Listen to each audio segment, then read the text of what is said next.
Okay, this is episode 39 of Summoning Insight. I'm Thorin, regular host. Don't know about you guys. I've had a great last week. I've just been waking up anytime I felt like it.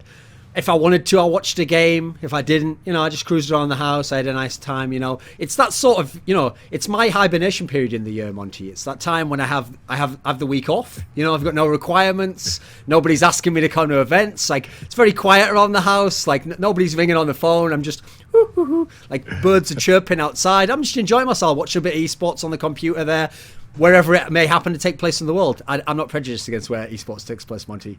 So my regular co-host here, Monte Cristo, he's also having one of the best weeks of his life. Like, everything, the stars have aligned.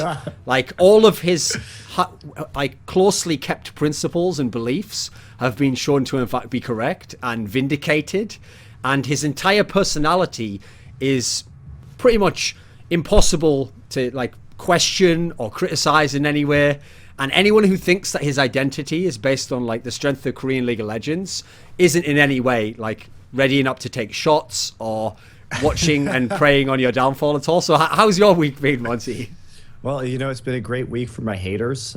They think that they have somehow won some sort of epic victory, but it's okay. MSI is going to restore everything right to the world. So, it's a temporary situation at best. What I don't understand is, it seems like you don't understand the way things work, Monty. Like, if I ask you which team is going to win in a video game, if you tell me the answer that ends up being wrong, you should have to formally apologize. Yeah, that's right. Yeah, that's right. That's just natural, right? I'm also a shit analyst if not 100% of my predictions come true. I've been told. Hey, Monty, speaking of analysts and predictions, probably the most perfect karma I've ever seen. Friend of the show, Crumbs, said in an interview something along the lines of that it was absolutely certain that GE Tigers would win their semi-final. He gave 50-1 odds to Travis. to be fair, Travis, even people don't understand what a big upset this was. Travis wouldn't take that bet. He could have bet $1 and gotten 50 back, and he thought it wasn't worth it. That's what's great about that, though. The fact that this time Crumbs came on the side of the most overwhelming favourite that had every reason to win, and he was wrong. So, if anything, that just shows you that actually what happened, Monty, is I often have this theory. The way sometimes when you get off a plane and you're in a new time zone, and it's a different time zone than the one you were just in before, and it's a different location, and you think to yourself, well, back in olden days, it used to take weeks to cross the world in a ship, but suddenly I've gotten here in a few hours. I have this theory that maybe we're being tricked by aliens who've taken over the world, right? And we're not actually taking planes, Monty. We're just traveling through dimensions in time machines that just look like planes, okay? It's a great theory, I know, because you've never seen the outside of a plane. You've only been on the inside, okay? Maybe they release some sort of gas that's hallucinogenic, and then that's why they just keep you seated a lot of the time, and they don't really let you open doors or whatever. I don't know where I'm going with this analogy, but anyway, the point is that I think that you didn't actually go to Poland in 2015 in our universe. You actually all went through an alternate dimension. And in this alternate dimension, the worst Chinese teams are actually the best teams in the world. And teams from Korea just can't get it together. They don't know when to lane swap. Their laners are inconsistent. They have shit junglers and supports. It's another alternate dimension. You don't know it, but you went there. And you didn't notice anything different because you didn't go to Ellis Island and see that actually the Statue of Liberty is Joseph Stalin. That's a statue of Joseph. If you'd have known that, you'd have known that you're in a different alternate timeline. Okay. So anyway, this is a very long introduction already. It's one of my best already, Monty. So I thought to myself, okay, listen, what people don't know is people think because I sometimes give Monty a hard time, or it seems like I get him into trouble sometimes when he's on this show. Actually, I planned all this out, okay? It was all calculated, the whole Summoning Insight experience. It was all what I call le social experiment. So what I was doing with Summoning Insight was, I knew that Monty was this guy where Reddit said he sucked a lot of Korean dick and that he kept saying that SK Telecom was going to win worlds and all this ridiculous stuff, and he had a lot of haters, okay? So I thought to myself, the only way to sort of get Monty to be beloved is to create a greater evil. You remember that famous speech where Ronald Reagan said, the only way the superpowers of the Soviets and and the Americans could be combined is if there was a greater threat from outer space. That's what I attempted to do. So I thought I'm going to have to create this obnoxious character who's so extreme and so outrageous in his statements that it will actually draw some of the fire away from Monte. And then as a result, Monte will seem quite reasonable. He'll seem within modern bounds when he says stuff like Jin would go to an ALCS and have a perfect season and dominate everyone, or whatever kind of crazy opinions he would normally say. So in that spirit, I realized this week that wasn't even going to work. The old 1-2 double act, it's not going to work, Monty, because people really, they're after you this time. So I thought to myself, right, I've got to get the Rolodex out. There's got to be someone who can help me fix this. And I thought, who was the most unpopular person we ever had as a guest on this show? Not only that, but who made comments about Western players and is known to blow up Chinese players to be much better than they are in a world where the 12th best Chinese team just beat all these others. And I thought, I've got it. I know who to call. And so praise the sun, because Froskurinn has made her return to some of the insight. How's it going, Froskurinn? That was quite an introduction. It's going good. Do you have anything to add to that? Is this the part where I stand up? Go ahead. I mean, I never turn girls down when they say that on webcam. Okay. There we go. Okay. I have reformed my ways. I took the time to do this. I am so sorry, Yellow Star. How could I have been so wrong? I am your #1 fan. Great Leona Games, right. By the way. Apologize to Lord Yellowstar. Right, yeah. Lord Yellowstar. The thing is, Froskurinn, when you come on a show like this, what people don't know is it has a two-pronged effect. On one hand, it does build fans, no matter who you are. You get Twitter followers, people take a bit more notice of you, people know a bit more about you as a person. But unfortunately, as I've learned in life, Monty, this is one of my problems, as people get to know you, some people also get to dislike you, and they don't like what they see. And that's why you need to keep it locked away and never show anyone who you in fact really are.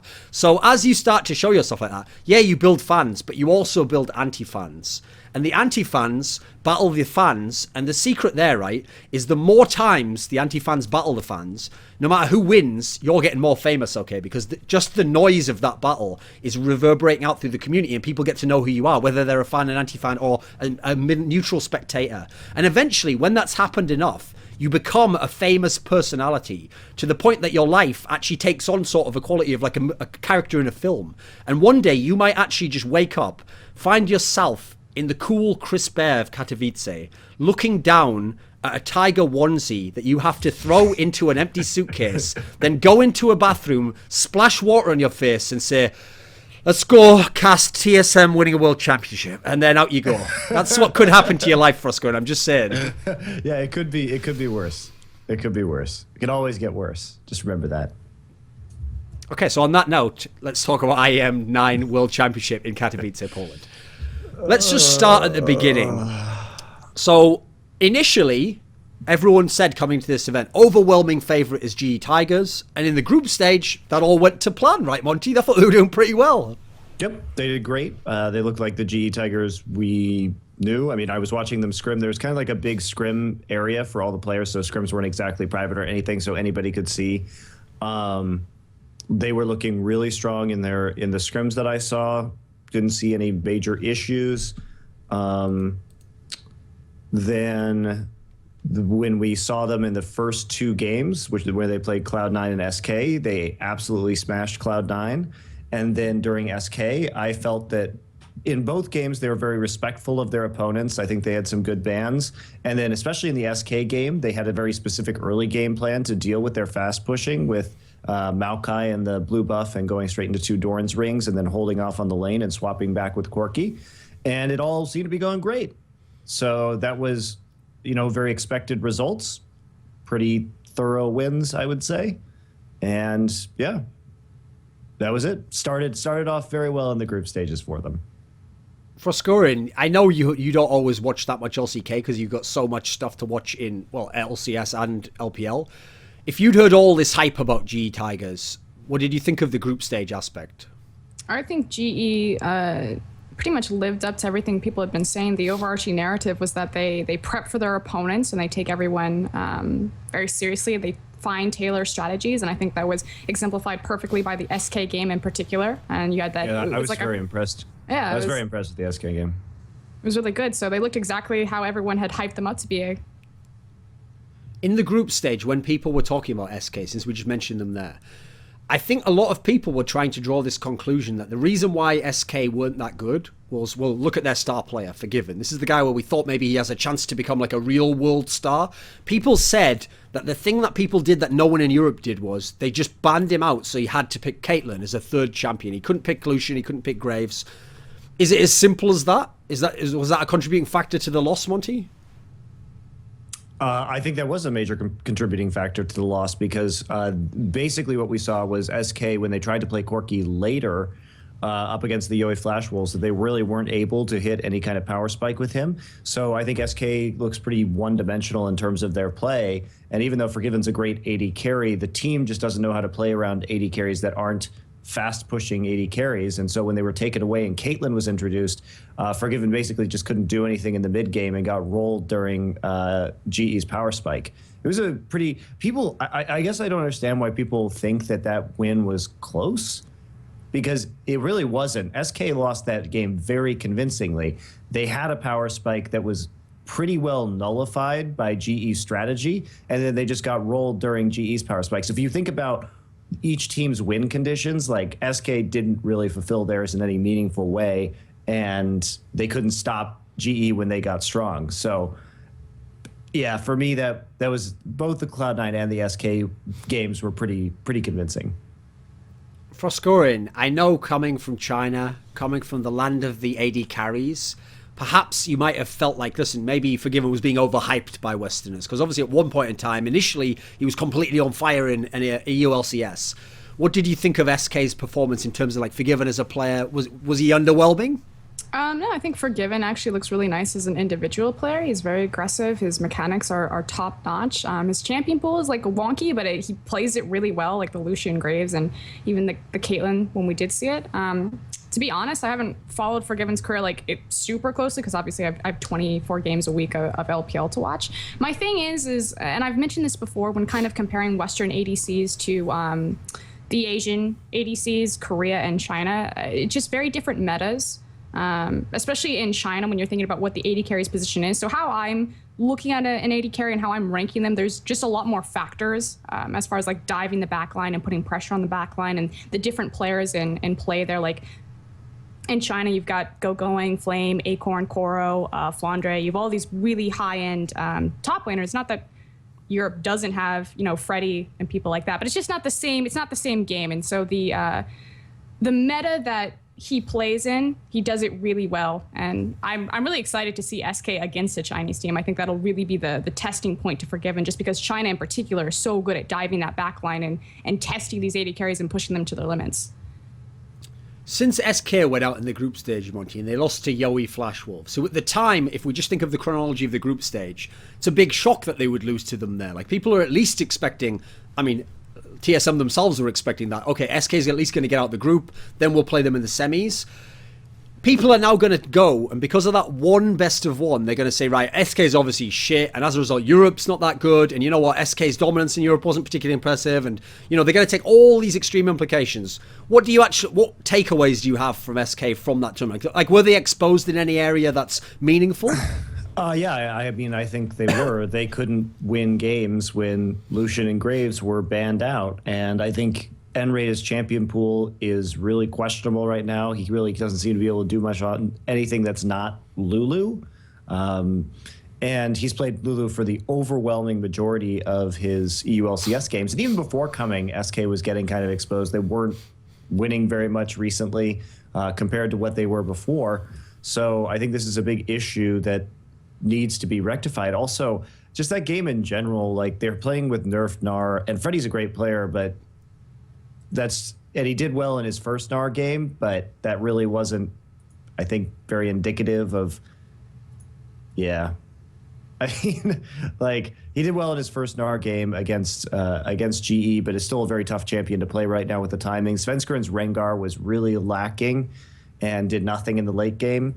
So I think they need to diversify their strategies. It's not that they don't have strong players. It's just that they need to figure out how to play a different style. how did that whole approach of like not needing wards because the jungler's a moving ward who moves around the map, how did that work out, do you think? It's not a good strategy, generally speaking. Fair enough. So if we think about SK moving forwards then, since they lost to Yowie Flash Wolves, let's follow the chronology there, which is that Yowie Flash Wolves went into the semi-finals. If we don't, like, we don't have to go too deep into the games right at this point, but what overall sense did you have for Yowie Flash Wolves? Because coming into the tournament, the best anyone could say on their behalf was like, oh, I won't say they're shit because I don't really know that much about the region or whatever. No one could really be like, oh, I think they're really strong or they're going to beat this opponent or in this way. Even if you remember, what's interesting is, I know Clement Chu was trying to like, all of a sudden he magically logged back into that Twitter account as soon as they beat SK, started fucking tweeting like crazy after they won game 1 against TSM. That Twitter account that had like 2 posts on it. So anyway, interesting how fame, Clement, fame is a mask that eats into the face. I'm just going to tell you that, buddy. Anyway, but he went on there and started firing shots at the whole Western scene or something, but implying that, okay, we said that this team could be better than they were. I don't think anyone really expected that Yowie Flash Wolves could win over foreign teams. I mean, they beat C9 and SK Gaming and won a game off TSM. Those are 3 top teams from their regions. What did you think of them overall? I thought they were decent. I think they stacked up to, like you're saying, some of the top NA teams.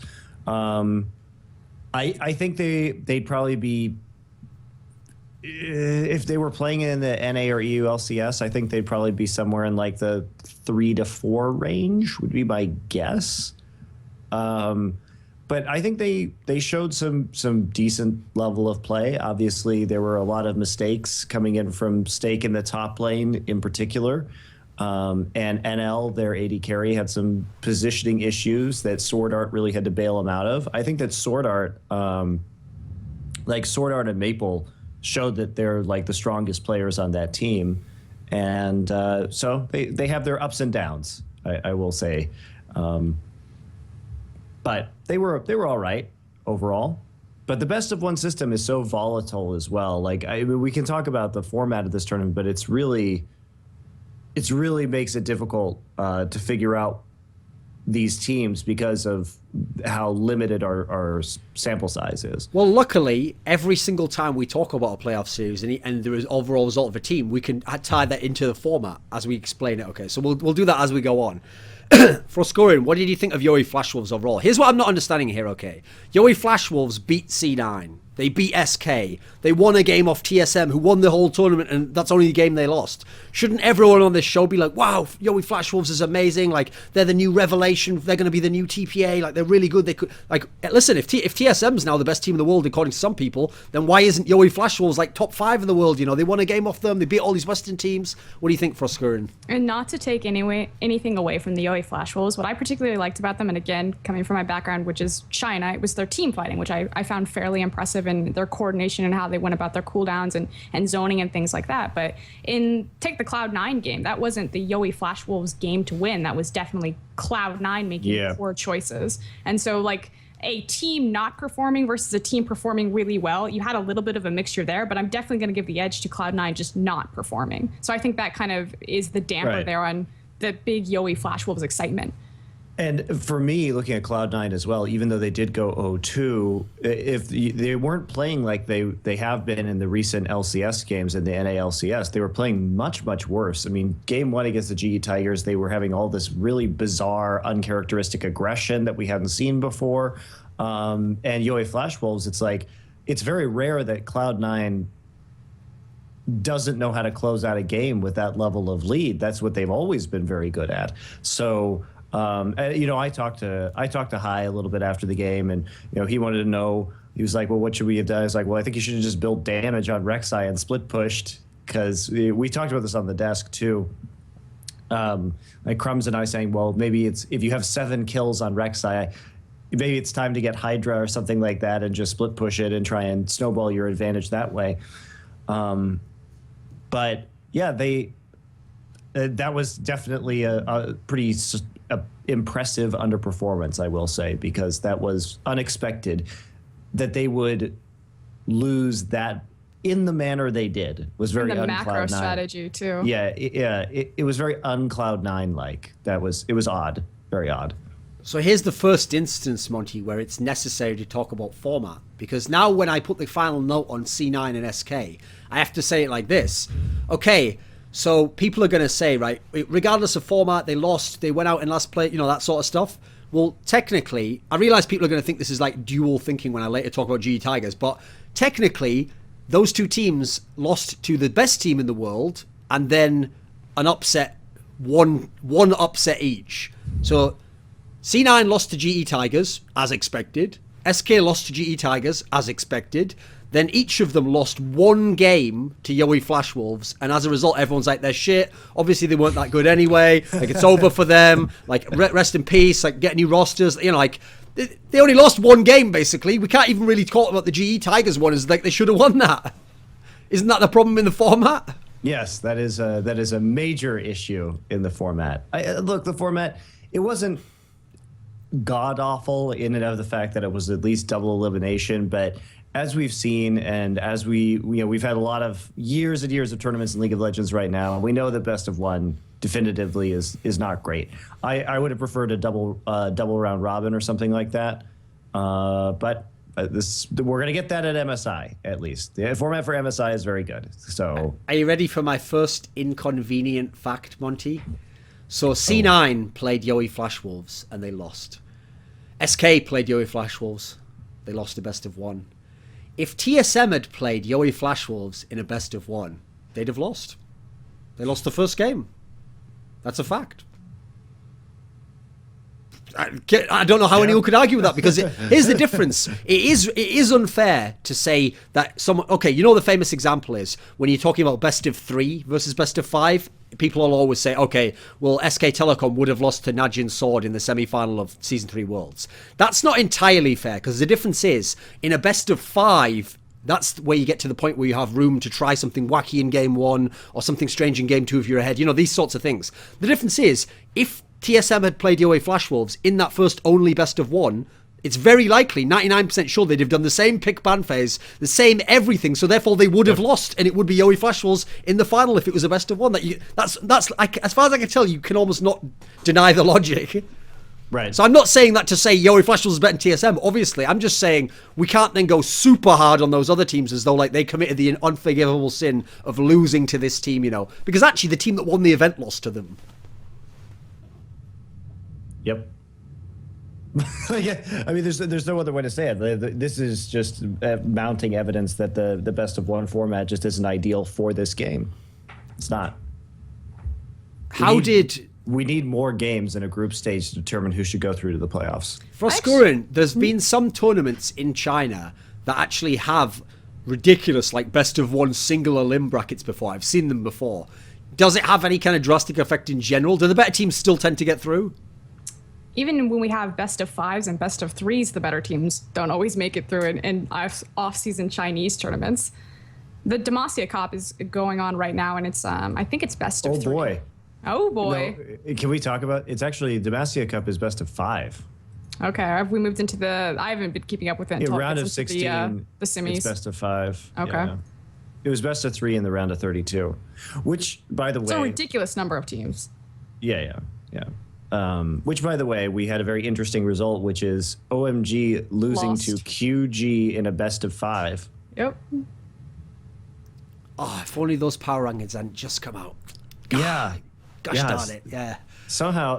Because that now OMG, means China's weak, because China lost to themselves. Yeah, somehow OMG can lose a best of 5 to an LSPL team and still be number 2. But if GE loses... And climb, Monty. And climb. But if GE loses a best of 3, I mean, that makes a lot of sense. But anyway, my beefs aside, we won't go into that.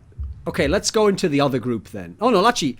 Yeah, let's go to the other group to keep it chronological here. So, in the other group, Gambit was a team that came into the tournament possibly with some hype. Like they'd had a good run in Europe. Listen, it's Gambit, it's IEMs. We all know the famous history. These players, at least Gambit and at least Diamond and Edward, have tended to always get better at the IEM tournaments. You know, their game against CJ. What did you think, Monty? I mean, I wasn't impressed with CJ in general. Like coming into this event, I didn't actually have a lot of expectations for them just because I felt that they had been slumping in Korea and that Coco's champion pool was too small. And then especially on this patch when Cassidy was no longer playable, that hurt Coco and CJ even further. So in their match against Gambit, I mean,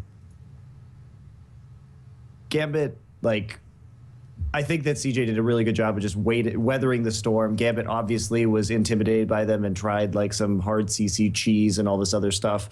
And Gambit played it okay in the early game, but when it actually came time to deliver in closing out, they absolutely just were going for kills and couldn't chain them very well into objectives. And so I think it made it pretty easy for CJ to come back. Froskurinn, when you talked about Gambit when we did our incoming aggression, you said about how like the conclusion you'd taken from Gambit was that Diamond must just be a god. Like any top laner who plays with him magically becomes like really good and like can have an effect and all the rest of that. What did you actually think of Gambit in this tournament? So I do have I actually, out of all the European teams, I probably have the most experience with Gambit. And as far as Diamond, it's undisputed. It doesn't matter if there's a lane swap, if it's a standard lane, he will always camp top lane, and he works really well with Cabo Shard, and that seems to get them rolling. But it's almost like Gambit has two different supports. Like Diamond's almost the support for top lane, and then Edward's like this roaming support that kind of goes in between them. And so I feel like when you look at Gambit, it's like these three different pieces, or pretty much these two pieces, and then since we have the interchanging mid lane of Nick to Betsy, that he's just kind of trying to find his place in it. But Gambit, at least in the World Elite game, because obviously that's where most of my experience is going to come in, draft phase was pretty atrocious, especially in their ban phase. And their loss to World Elite, I especially blame on I don't know if it's lack of preparation or if they're just so into securing themselves their own champions. Because Edward played, what was it? Let me look at it. I think Annie.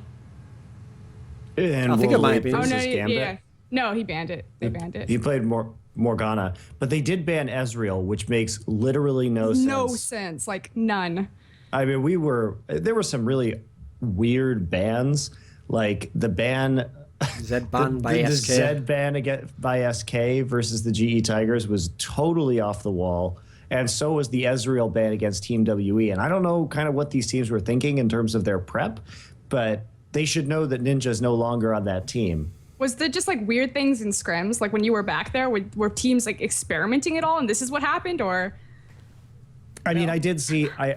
It was a very public scrim environment, so I don't think that some teams were giving it their all. I mean, I can't reveal. I'm not going to reveal anything about what GE was doing because I don't want to hurt them down the road, even though they knew it was a public scrim environment. But I literally was watching GE scrim TSM and beat them, and then with champions that I have never seen them play. And then afterwards, I would ask their players, hey, I haven't seen you play this in solo queue. I haven't seen you play this in a professional game. And have them tell me, I have never played that champion before. Monty, everyone already fucking hates all of us on this show. What are you doing right now? I mean... Anyway, on that fucking bombshell, that like, Kuro was just like, I've never played Heimerdinger before. Pretty cool champion though. This Bjergsen bot doesn't seem to be hard. Can we turn the difficulty setting up? When does TSM get here? Like anyway. So, but on that note, like listen, like Froskurinn maybe gave a possible theory there. Like maybe SK practiced against GE and they, for some weird reason, thought that they played Zed or something. Okay, something like that. In general, I'm not sure that really would fly though as an excuse. Like surely if you have a support staff, okay, that researches games and got analysts within them who watch Korean games, then even if you scrimmed GE and they used Zed and owned you with it, your bans would still surely be based on what the natural tendencies of GE are. Like was Zed a particular threat to what SK wants to do with their comps? I've just from looking at it, no. Like, you know, I really don't understand why they would have banned out Zed right there. It really isn't a threat. I mean, it's not even Kuro doesn't even play like 80 melee champions. He never has. There was literally player for his entire career. There was literally 22 games to watch here. There was 22 games worth of footage. So I can't believe that any scrim, no matter how crazy it was, would warrant valuing that over 22 games played in OGN. Come on. How does that work out? I don't know. It was very odd to me. What did you think going beyond that? Okay, so that's Gambit. Hold on, CJ... I'm looking up Kuro's stats right now. I think he plays something like 4 champions. He's played Zed in 6 professional games all time. Only 6. Did he win all 6? No. It's been a long time since he's played it too. So beyond Gambit, CJ overall, what went wrong for them? I mean, here's the thing, Monty. CJ didn't have, in terms of how they played, the thing, like we've already stressed this on this show, when they won games in the past, they could win from a deficit. They could win by, like, getting the right fights that they wanted, like creating good skirmishing. They didn't do any of this stuff in this tournament. I don't know what was going on. That's why I say it was almost like an alternate reality, because here's the thing. It would make more sense if only GE had flopped there, or only SK had lost. But the fact that C9 lose, that SK lose, that Gambit lose, that CJ lose, that GE lose, the fact that everyone basically loses except TSM is the fucked up part, right? Everyone can't be weaker, Monty. Yeah, exactly. And that just goes to the best of one format, right? It's just very volatile, and it gets a bit coin flippy. That's why you need larger information in order to get the best possible tournament, which is why we ended up with these really weird semis as well. But anyway, coming in, CJ, I really think Ambition didn't even show up. I mean, Ambition's jungling has been really hit or miss in Korea. Some games, if he gets on a roll with his mid lane ganks for Coco, they can absolutely just crush it. We did see them win against SK Telecom by doing that, but even Coco doing really well against Faker.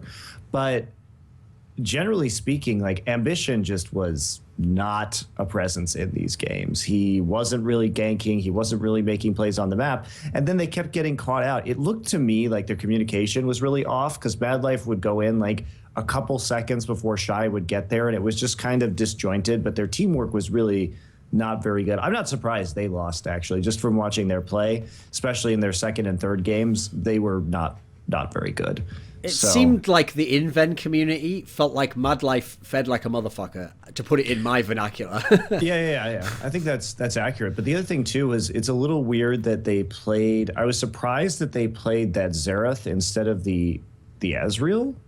Why did Coco not even play his own champion pool? I mean, as far as I can tell, they didn't even ban some of the things he wants to play. Let's be real. His champion pool isn't that big. It's like 3 or 4 champions. It's LeBlanc, but banning LeBlanc against them is really smart, which both TSM and WE did. Okay. So it's LeBlanc, Kassadin, who's nerfed, Jace, and Ezreal, pretty much. That's his champion pool right now. He doesn't have a very large champion pool. He's also only ever played, that was his 5th game of Xerath, and he's 1-4 on the champion. It's really not something that's been working for him ever. Can you hypothesize what he might have wanted to do with it? Was there anything within the comp that made sense? No, because the thing about it was that it was Victor. He was playing into Victor. First off, they should have picked Victor for him because he's a good Victor player before. I mean, they didn't need to take Dr. Mundo at that time, considering Maokai was already selected. Didn't he have a game where he bodied on Victor in Korea? Yeah, he was 11-1-10. Yeah. But again, in the alternate reality, he doesn't play Victor, Monty. He plays they should have. They had draft issues, and I wonder to what degree that was their coach not being able to be there as well to help them with their draft, because that was a big issue, I believe. Because the Xerath pick, first off, they should have picked Victor, or they should have picked Victor, but if they didn't pick Victor, they should have just taken Ezreal, and he's just fundamentally better on that champion. So I'm not really sure what's going on with CJ. They have been really inconsistent recently, though, so the result doesn't really surprise me. It was definitely, in this format, I knew that this was something that could definitely happen, because if you think about, I didn't think they'd lose to WE, but I did think there was that TSM had a good shot against them at the very least. I would have given it maybe 65 to CJ. And then, which isn't unreasonable. CJ beat fucking SK Telecom best of 3. They beat a whole bunch of basically almost everyone except GE Tigers who they beat. Yeah. So I would have They given seem him like gamers, you know. Froskurinn, how the fuck did CJ enters Mad Life, Shy, lose to Team WE? How did that happen? I think everyone is trying to figure out how they lost to WE, and it's kind of the same story every single time for both like GE, CJ. I don't know if it's like a respect issue or a lack of preparation issue. No one ever forced World Elite to play as a team. They banned Aluka's Rumble, the real Terror Rumble player. Like, what? Every time I see like a Maokai ban or a Rumble ban, just bizarre. I mean, I guess Maokai is semi-okay because it's easy to play and it's like a super tank. It's kind of the same thing of when I think TSM also banned Aluka Scion as the series went on, just to keep him off of that champion when he had to play. No, was that GE when they banned Scion and he had to play Ekram? Yeah. Like, I think that in itself is smart, but they just... Okay, before I forget this point, okay, just I want to touch one last thing on the Gambit point. I forgot to say this before. I normally never use this kind of vernacular, Monty. I actually don't like it when it comes to analysis. You know, where fans will always be like, oh, if you like that team, you suck that. It's always like homoerotic imagery, Monty. You suck their dick, or like you fucking hate them, like, oh, whatever. So I don't ever normally do this, Monty, but in honor of Froskurinn being here because she has a sailor's potty mouth like this, I'll just say, like, quick shot. Get off Betsy's dick. What are you doing, man? You can't go around saying stuff in an international competition like Betsy is a fantastic mid laner. Where's left on the adjective scale? We got fantastic already for fucking Betsy. Where are we going after that? Where's Coco? Where's Faker? Where are they, all of them? There's nowhere left. You've gone there already, man. You've blown your goddamn wad. Save some up. You have to give me something to work with, man. Just say he's good. Say he's up and coming. These are synonyms you need to get into your vernacular, my friend. You can't be going around saying he's fantastic. He's not fantastic. He's fucking Betsy. He's played about 4 games ever in his fucking life. What are you talking about? Anyway, I had to get that out there. Now, coming back to Team fair WE. To Betsy, though, that obviously he didn't get the champion pool that would have showcased his skills at IEM. What, he had 2 Twisted Fate games? What's wrong with that? He couldn't perform better on certain picks. I probably wouldn't pick a finesse pick then in my first international competition if I was him. But you know, hey, what do I know? I'm not quick shot. Anyway, so if there's one thing I want you to know, Monty, it's that I'm not quick shot. Look at me. I'm not the quick shot. I can't look at you because I can't see your webcam, but that's cool. Listen, you never break the fourth wall, Monty. What the fuck are you doing right now? The show must go on. Anyway, so the reason why I actually thought of that, though, about Gambit, is because when you talk about Team WE, the revelation of this tournament wasn't TSM winning the event, all that great stuff. The revelation of this tournament was this Xie guy who was about 10 times better than anyone could have predicted he would be. And to the extent that, like, put it this way, people will get mad if I use this comparison, but the way he played on his team was like comparable to those games where Bjergsen just carries TSM when they're not doing well in an ALCS. He would just play an assassin and he fucking, one of the games that they lost to TSM, he was like 9-0-4 at some point or some shit. Like, this guy was balling out of control. Who the fuck is Xie Froskurinn? Xie is a solo queue player. He was ranked #1. Don't know if he still holds the position. Formerly, like, his competitive experience is from World Elite Academy. Wait a minute. He was #1 on solo queue. Monty, you owe an apology to LS. Apto would win major international tournaments if he came and just played for any team. Okay, continue, Froskurinn. Yeah. His previous competitive experience is on a team named World Elite Academy, to which he played 12 games for them. They won one of the games, so he lost 11 games, and then he was immediately benched and replaced by a Korean named Mickey God, who played Lee Sin mid.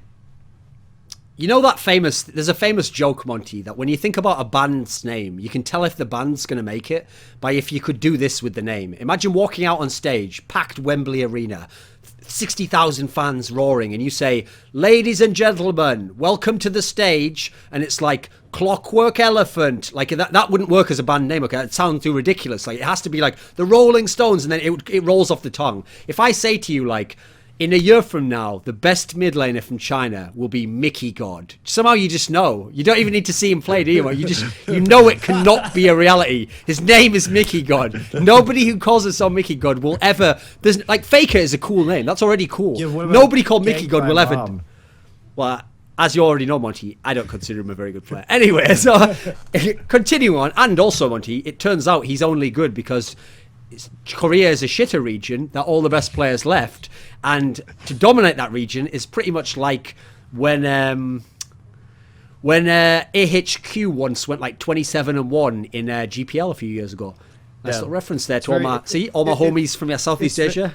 It's very similar, you know. It really has been the analysts, you know, everybody was just so deluded coming in that the GE Tigers were number one. You know, it's not like you really have to have all of these, you have to have that international competition in order to tell, because you can't possibly tell who's good within a region. There's no way to evaluate teams' decisions based on the options that they have available in their own game and say, are they making the most of these? Are they making the proper decisions? There's absolutely no way to do that. It's not possible. Let me tell you, it's not possible. It's actually not even allowed to watch the games. Every single analyst, every single pro player who was so sure that the GE Tigers were going to win this event, it was all just an illusion, because we can't tell how good teams are if the overall region has weakened due to exodus of players. And I do think that Korea has been weakened by an exodus of players. We're coming off 3 months when like 20 pro players left the region. It is going to be somewhat weaker right now, but the GE Tigers are legit an extremely good team that had a bad day. You had a bad day. Went out to Team WE.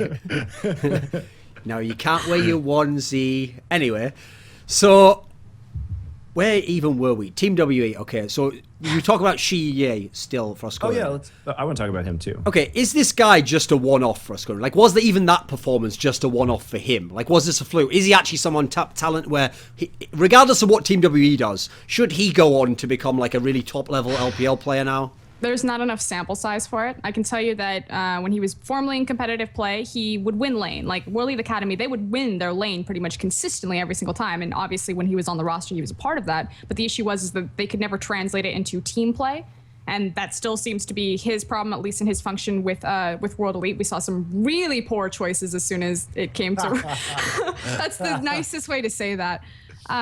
So it's really hard to tell how he's going to perform, because obviously he's improved. Like he was playing against, you know, a decent mid laner in Bjergsen, and just decent, yeah. He's no Kuro, that's for sure.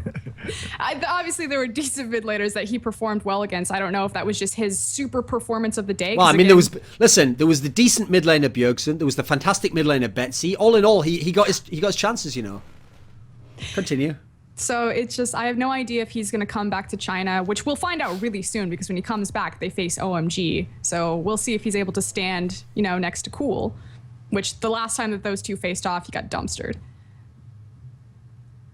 Okay, Monty, the thing about Xie is that he does have impressive laning mechanics, but when we talk about his team fighting, as you were alluding to, his dashing forward on Ahri against a Vi was like so insanely risky.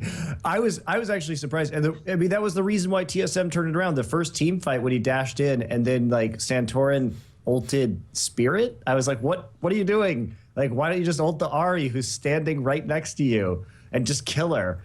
And I was like, well, if this game is just going to have horrible team fighting, then, you know, TSM is probably going to lose. Fortunately for TSM, Santorin figured out which target to ult, and then Ahri Xie decided to go into the base. I mean, that was just such a terrible... They had that game won, and they absolutely mega threw it for no reason. Like, there was no reason. If they had just waited 15 seconds for the bottom super minion wave to go into TSM's base, they could have won the game. It was one of the most ridiculous decisions in that game one of the finals. But Xie... Oh, and the other thing that was so funny about Xie, too, is this, like, teleport Diana. Which actually, you know, if you think about it, if GE hadn't continually banned the Diana, I think GE would have won that series, because they would have played it, and then they would have had no early game pressure, and then GE could have fought when they wanted to fight, which was the whole very odd thing about that pick, was that it was mostly unsuccessful. And I didn't mind it into the Zed. When they first played TSM, I didn't mind into Zed. So like split pushing, I can kind of see it, but when he continued, plus she gets tanky, and like you can build that arm guard first and be okay. Sure, I get that. But yeah, in the GE games, and I understand why GE would ban it first and just say, okay, what else can you play? But it turned out that repeatedly banning it was probably dumb, because you could have just baited them into picking it when it really wasn't very good. Because the reason why GE was losing to WE was that Xie was going off, right? But I think Xie did have good individual plays. His laning phase was good.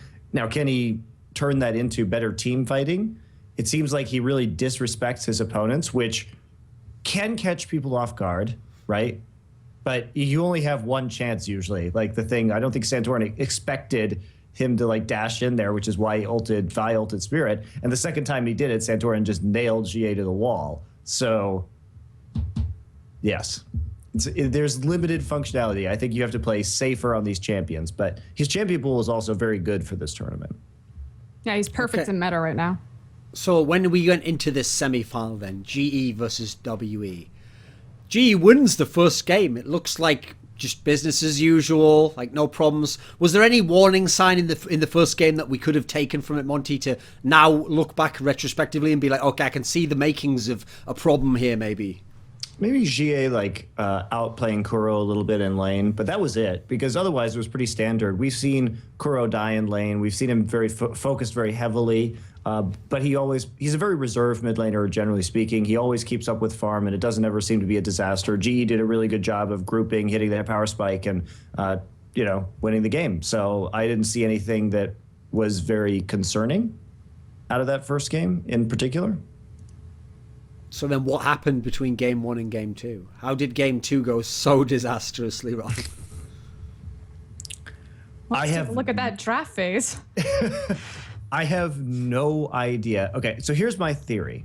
You ready for it? So in this draft, GE, okay, they banned the Diana, they banned the LeBlanc, which they had issues with. We see the same bans out of WE, which makes sense. Well, Lissandra's kind of iffy against GE, but they did play it well. Smeb did play it really well in the game against Cloud9, so I can understand why they're concerned. W takes the Jarvan first. Okay, GE takes Rumble Corki, standard power picks. Okay, so then WE responds with Sion Janna. All right, fine. GE takes Lee Sin Nami. Perfectly fine. This is looking like a standard GE comp. So Ezreal. So here's what I think. GE wanted the Ezreal. WE takes the Ezreal and then takes the Ahri because they know it's coming. So now Kuro probably doesn't want to play Victor into Ahri because you're relatively immobile and can get hit by... Oh, Victor's banned. Yeah. Yes, they banned it. But at this point, in terms of Kuro's champion pool, I mean, he's not in the best shape right now, and he probably doesn't want to play Xerath because that carries a lot of risk in the Ahri matchup. And then, like, he plays LeBlanc too. Cassidy was nerfed, so he's kind of actually running out of champions to play at this point. So I think that this caused a certain level of panic. He could have always attempted to play Orianna or something like that. I don't think it's ideal, but I do think that this draft really actually did affect his champion pool in particular. Do you think that is actually... Because here's an aspect. If we're going to criticize CJ not having a coach or coaching staff of other teams making weird picks, supposedly Team W didn't even have a coach, and they're a brand new team, and they're a brand new roster. Do you think this was actually planned by them? Like they kind of mind-gamed GE here? Do you think it was just happenstance that they happened to get these champions at the end? What do you think? Well, I think that the Ezreal pick was certainly designed to be taken early in order to, attack Kuro's champion pool. And I think what happened was they are also styling right here. Kuro is not a Yasuo player. He has played like 3 Yasuo games in his life professionally. So this is a really bizarre pick. And I think that because they had Lee Sin and Nami, they thought they could combo it. But if you just watch them play, like Kuro doesn't even ult in like 50% of the fights during the course of this game. And the team seems really confused about how to play around the Yasuo in general. He doesn't seem to know how to play Yasuo in team fights. His team doesn't know how to play with Yasuo in team fights. And so it just all falls apart. He just can't do anything. So whether this was a panic pick because he really legit didn't have very many champions left after this draft,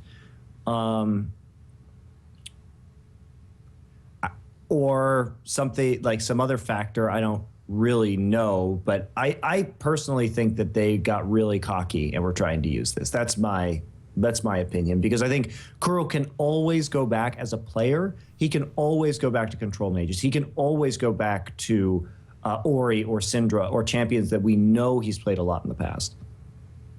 So Froskurinn, if this hole was opened up where a potential weakness was the mid laner of GE Tigers, and like we're saying, the star of the Team WE rise was this guy, Xie, what do you think he actually was able to do against Kuro in this sense? I actually think the star of World League is always going to be Spirit. Not that Xie didn't have an amazing performance. Sure. My apologies. He was the revelation in that sense then. Spirit's the best player on the team. But okay, the guy... before the joke was that it was a prison for Spirit. But now he got another inmate who arrived who was like, "Psst, I know a way out of here." It's like, really? What do you mean? It's like, meet me at 7. Watch the guards. And then... the guards being the other members of the team. Aluka's the guard. He's like a really slow scion that moves past, and then it's sort of like a T-Rex out of Jurassic Park. If you stand still, then he can't see you. Anyway, so what actually did you think Xie was able to do against Kuro? Xie had a great performance against Kuro. He had a great performance against most of his matchups in the mid laners. A couple of ones that were like, which mostly the Diana games. I think what really was in kind of working in tandem there is that when you have so much pressure in the mid lane and when you're performing really well in the mid lane, or at least overperforming, it opens up a lot for Spirit. So the fact that GE didn't target Spirit as far as like deep warding and trying to limit his champion pool, and the fact that Xie was doing well in mid, it just kind of like was a wombo combo 1-2 punch to really allow World Elite to get away with their, like, not exposing their weaknesses, I guess is like the easiest way to say that. Yeah, and TSM did do a very good job of deep warding against WE, especially around that Diana pick. I think they played really well and had a really solid game plan. So credit to TSM for, I think having the better research on the opponent and playing more respectfully. Because, like, especially in the early game, I always talk about how there's the 2v2 obviously in the bottom lane, but I always talk about, especially with like Spirit and Xie, that was a 2v2 in the jungle and the mid. And if you're already limiting the enemy mid laner, then obviously it's going to make it that much harder for the enemy jungler to try to contest Spirit or control him or anything like that. So you lost a ton of control of the World Elite's best player. When World Elite WE Froskurinn started just massacring GE, were you... I don't think there was ever a point did you need like them. Yeah, I think that... You don't think so? No, in looking they were at these 7K games, down and they would lose fights. Yeah, or they would very nearly get aced. I mean, the fact that, especially in the last game when they had these huge deficits and GE was nearly acing them, they would ace GE, but it would be like with 2 very, very low members left. You could really tell that their team fighting wasn't up to par and that GE had just made incredibly poor decisions during the laning phase to put them in this situation. Do you think when teams are in situations like that, like you're a big favorite? I mean, I'm thinking now of the Kaboom Alliance game famously, where it wasn't just the pick ban in that game that was strange. It wasn't just the fights they lost. It's that it seemed like they went so on tilt in that particular game that even the way they responded to scenarios going badly was like the worst possible scenario. Yeah. It was like the solo queue player who goes down 2 kills in lane. That's not the end of the game, but it is if you then immediately come back to lane and try and get the 2 kills back in the next 5 seconds by going ridiculously all in with no ult. That's the equivalent of what these teams do. Feels like they try and take an even worse fight now to make up for the one they lost before. What did you think overall of the decision making of GE? I think especially in game 3, the draft definitely wasn't bad for in game 3 for GE. It was that Kuro got outplayed and then Lee played, I don't even know what he was trying to do in top lane. Like there wasn't really much that could be accomplished up there, and he was having all these weird Lee Sin flashes for like Lee Sin E's and not even getting close to killing Aluka and just making all these desperate plays. Whereas I felt that if Lee had just played for vision, that he could have been confident that his team would get out of the game and be able to team fight and win it later on. And instead, we see just a lot of really weird and desperate ganks, which then cause Spirit to constantly know who he is and just out-jungle the shit out of him. So I'm not sure what happened. It looked like Lee especially was like mega tilting in that last game. And I don't really know, because the draft I think was fine, actually. I mean, I would have given them Diana, because like, why the hell not at that point? Because I think what GE learned over the course of this series was that banning Diana, we talked about this, game one, ban Diana, sure, whatever. But once you see that Xie is dangerous on these champions, and Kuro is not the strongest member of GE, in fact, he may be the weakest, maybe just give him the teleport Diana to give Kuro a break in lane, lower that kill pressure, and then try and play, just play for the mid game, which is their strength anyway. So really weird. Very weird game 3 from them. I've never seen GE play quite like that before. I've got to pull you up on this, Monty.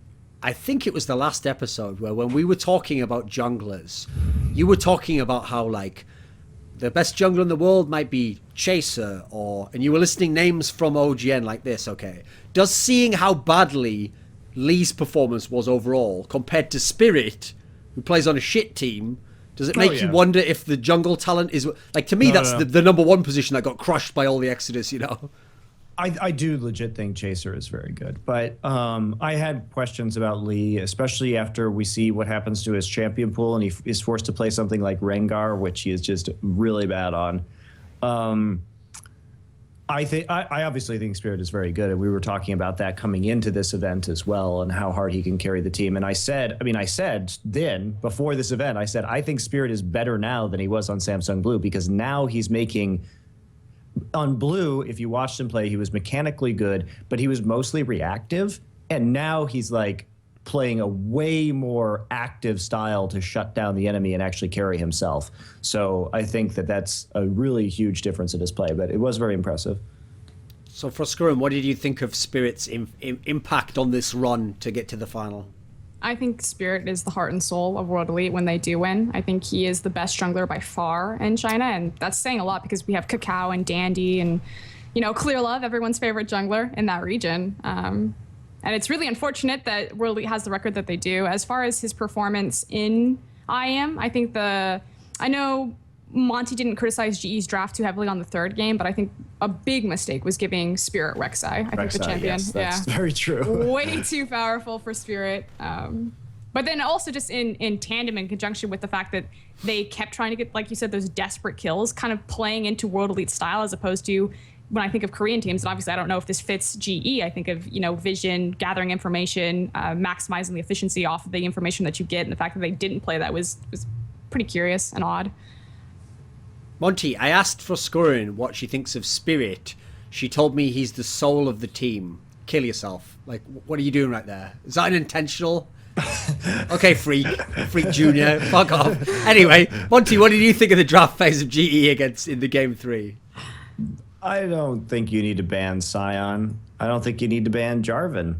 Or you could just ban Jarvan and Rek'Sai. That's cool. Why ban any top lane champion against fucking Aluka? Why ban Diana? I think what happened to GE is that Kuro nearly died to Fox's Diana, except that Diana had Ignite. It just scarred him for life. Victor, and they didn't realize that they could just give team... Or maybe they thought that they wouldn't play with Teleport if they played with Diana against them. But even so, I think you just swap out the Sion ban for a Rek'Sai, and then what does WE do? They probably first pick LeBlanc under those circumstances, and maybe GE was thinking that they could give away Rek'Sai and take LeBlanc, but you already knew that Xie could play Ahri pretty well too. So I don't know. I think I know. I think the team comp that, all in all, though, I think the team comp that GE got was fine and perfectly capable of winning this game. I think I actually ultimately know what cost GE this series. See, the problem is their coaching staff did a bad job, okay?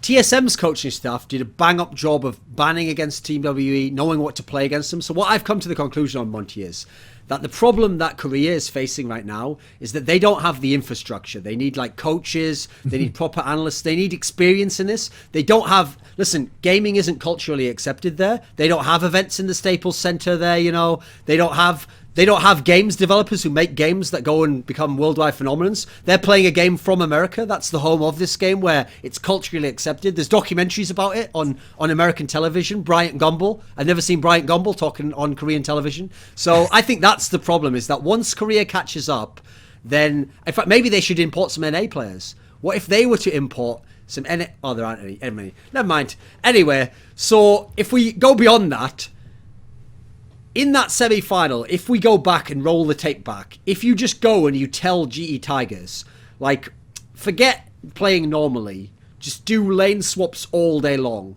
what would the impact be after seeing what you saw in the final, Monty? I think lane swaps are very viable against a team. That's the other thing. A new team, especially with new fucking players. And they're viable on their own anyway. Yeah, I mean, the new players aren't so much of a big deal because the lane swaps mostly affect top jungle and support. And what's interesting is those were all of the players that weren't swapped out on WE. But I think TSM was smart to lane swap against them. We did see them be a little bit, a lot a bit more manageable in that situation, I would say. Because in that situation, too, Gorilla is such a great support player that he can actually, he's going to be much more helpful to Kuro in the mid lane. And Prey is 100% able to fend for himself on Corki. So why not get, if you know that GA is a force in the laning phase, why not just lane swap, let Prey sit there and hit that Corki power spike that he's so good at while Gorilla just protects Kuro. Against a Luca, too. Yeah. Like a Luca's going to be a threat to him. Exactly. If we're going to talk about Prey, though, Monty, I think motherfuckers should forget about Prey because that was shit. Like, before this tournament, I did a video, Monty, where I suggested that if Prey came as expected and they won this tournament in impressive fashion, then he would kind of join that list of great Korean players who come to Western tournaments and dominate. Okay, so you have like Shy, Faker, obviously, Bad Flame, Life. all these different players who've done it, okay, in the past.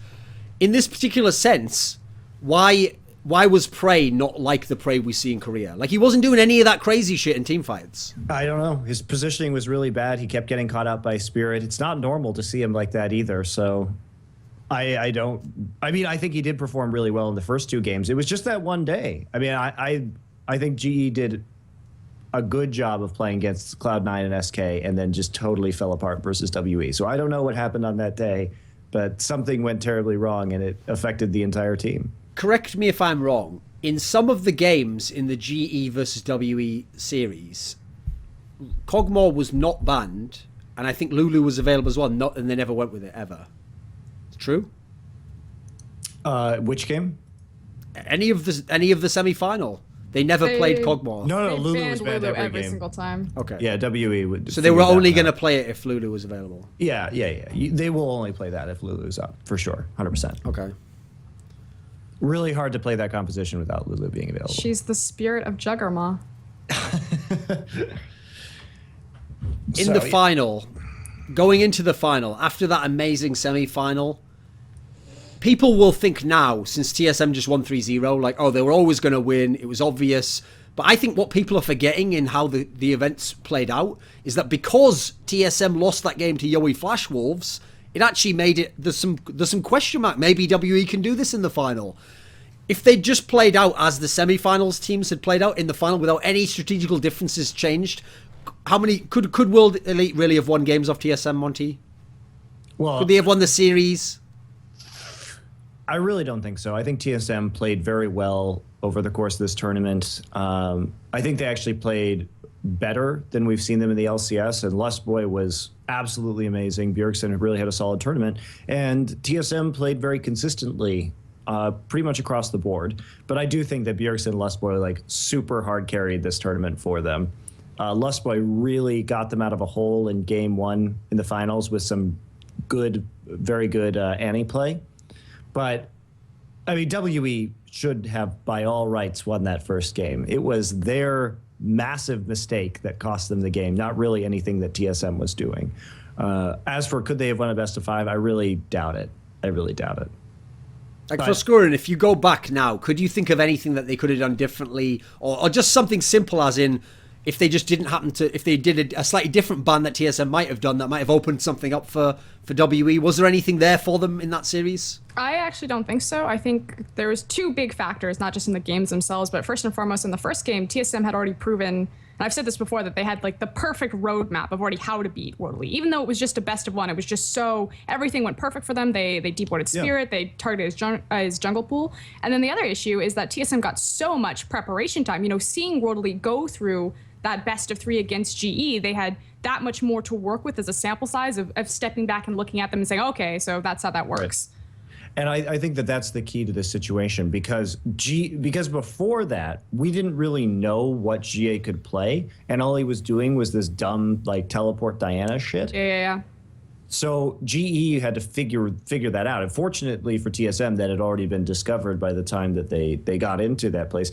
And to a certain degree, though, I think even TSM didn't respect that, because that's why GA went off in the first game, was he got that Ahri again into the Ahri LeBlanc matchup, which he had already seen that he was very good at playing against the GE Tigers. And then I think it was just basically WE's own mistake for going back to the Diana style, which they lost to TSM with, which TSM played against in the exact same way they did it previously. But that was very good prep from TSM, and I think it was really good on-the-fly reaction from the players as well to deal with that. What's funny is, but after the semi-finals happened, I made a video where the theory I put forwards was one that actually we've discussed on this show before, which is that there's this weird trend where it seems like TSM's preparation going into a first game somehow either isn't good enough, or they can't execute it, or they have to figure. It's almost like they have to play the person first, and they get better as series goes on.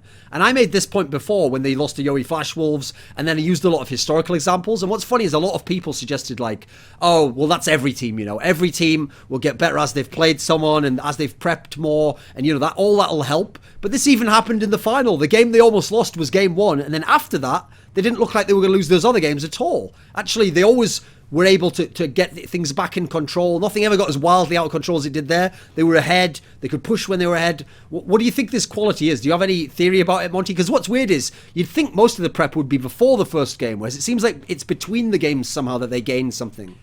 No, I think that they generally... I mean, I think that we saw them having very good prep in the best of 1 for the groups. Okay, Monty, when they've been in series, I think the last time that TSM won the first game of a Best of X series was something like the summer semi-final. No, the summer semi-final against Vulcan in 2013. That's the last time they won game 1 of a and they fucking, shouldn't have won game 1 here. Something ridiculous, because remember they lost to Dignitas. They always lose game 1 here. They should not have won game 1 here at all. So do you have any speculation as to why it might be, or a theory? I think that they just adapt play style well. I mean, we didn't see a too big of a switch in their pick ban, I would say. I mean, they decided not to ban the Maokai in that game and gave it over to WE. And I think that was smart, but it's more of just looking at what you have available to you on blue side and not being able to, and wanting to first pick that Rek'Sai. So I don't know. I think that the ban could have gone better. I don't really think they needed to take away the Morgana per se, but they did keep getting Janna, so that helped them. But yeah, I don't think they needed to take away the Morgana. And I think maybe they should have used that to target Jarvan, because the thing about the Jarvan pick with WE is it was, I mean, as bad as their team fighting was, it was really propping up their team fighting as well, even to make it even better, because at least Spirit could like clog a choke or something and try and compensate for his team's mistakes. Whereas when he was forced to play Lee Sin, like we saw against GE, it just wasn't working. So I think that Jarvan would have been a better ban for TSM all around. I didn't see that adaptation. So I think that it's more mentality and adapting to the in-game play style of the opponents more than like a pick and ban adaptation. Thinking of the players that did well in the semis for Froskurinn, who actually improved, or rather, whose level went down from the semis on WE? Which players like had a really great semi and then didn't do as well in the final against TSM? Are there specific players that you could pick out? I mean, Luca was somewhat serviceable in the game against GE. Well, like, it wasn't awful, but I think in the TSM finals, it was a whole new level of low, at least for his career standards. But that's like the easy one. But otherwise, Spirit has always been the core factor for me. I think Mystic was a little inconsistent, although not terrible. Just hard. That team is so bizarre and so up and down in just any of their results. Yeah, I think Aluka definitely, I think he played pretty well in game 1 of the finals, actually. I think he did a good job with his zoning and protecting objectives with his ultimates. But after that, wasn't very impressive. I think he held really strong in lane, actually, against the GE Tigers, which surprised me a bit. But he did also have a ton of help from Spirit in those games. So... Before this tournament, people were talking about GE as one of these triple threat teams, and like you don't know where the carry will come from, because obviously, like in the groups, there was a game where Prey wasn't that great, but the others just went crazy. Smeb and Kuro. Has this put any dent into your thoughts on Smeb as this god top laner? No, Smeb is really, really good. I don't think it was his issues that cost GE in this series against WE.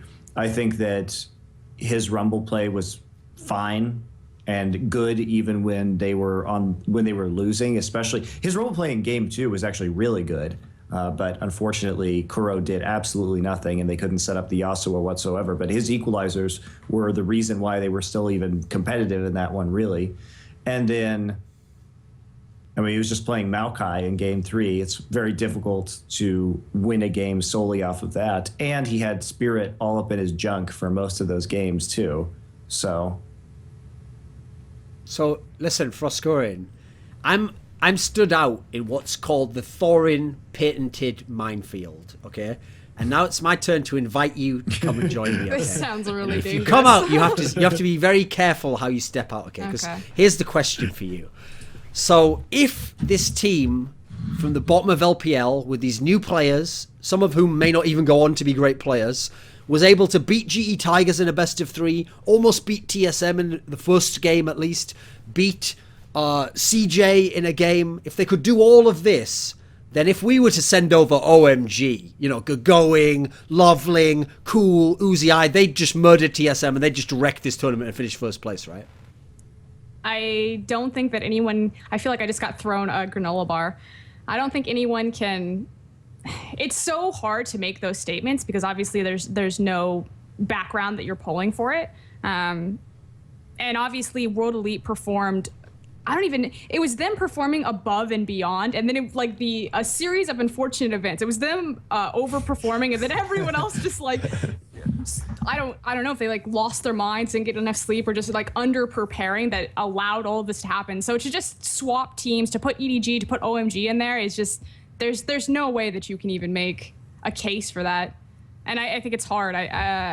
In all honesty, I forget who said it on Twitter. I think the comment was TSM beat whoever was in front of them, and so to try to say like, well, if it was OMG, if it was EDG, I mean, there's factors, but it didn't happen. But here's what's funny. Again, I have a talent. I can see the world in a different way.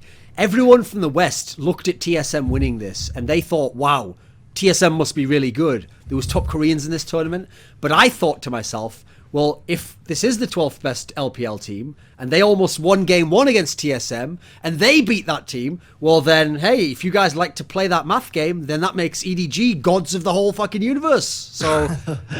You don't want to take this chance to explain to everyone, Froskurinn, that China is the ultimate region that will dominate the world now. As much as I would love to stand on the soapbox and preach for China as the #1 region, it's style. And I know we were talking about format and how volatile best of 1 is, but I would love round robin even better than best of 3s, just because I think it's so important, especially with all these really superstar Korean players getting moved over, that the stylistic matchups, especially as more teams are kind of identifying very unique play styles, to see how they match up against other teams. Because I don't think that there's just a cut and dry, like, this team is going to blow everyone out of the water. I think there is a cut and dry, these are elite teams, but...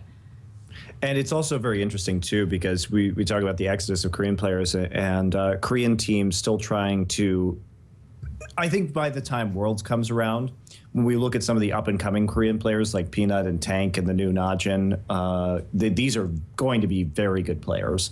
But they're still trying to sort through their solo queue talent at the moment, and we do see some players who look pretty good on Samsung, at least individually, but they haven't kind of meshed yet or found an identity or gotten that veteran status. And China's in the point where they have veteran players, but they're trying to find that team identity or how they actually work as a cohesive unit. So we're in this pretty big period of upheaval in terms of Asian League of Legends right now, where Korea is trying to develop their new players, and China is trying to integrate the old Team veteran play. Korean players.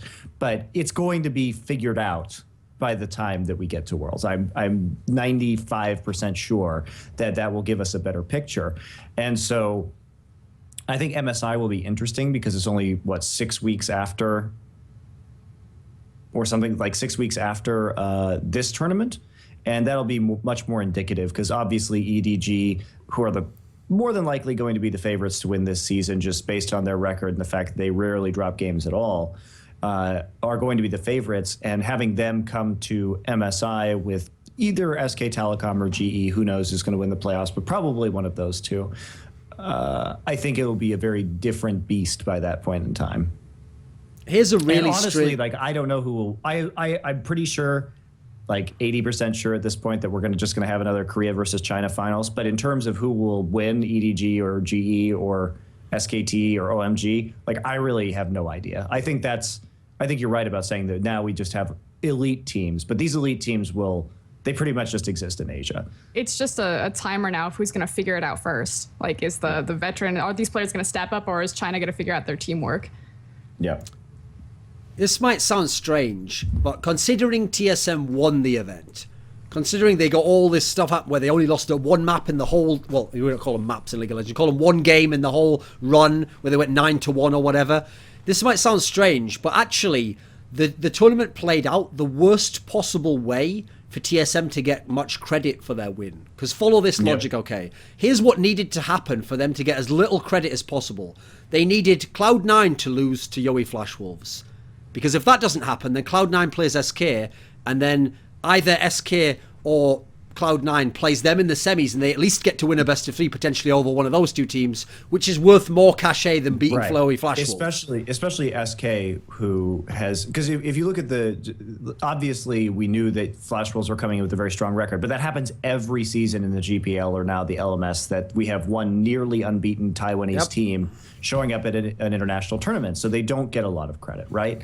And at least SK, even though Europe is coming off of some pretty poor international tournament results overall, considering if we take a look at IEM San Jose or Worlds or some of these other events, Gambit won IEM Cologne, but that was a really weak field, super weak.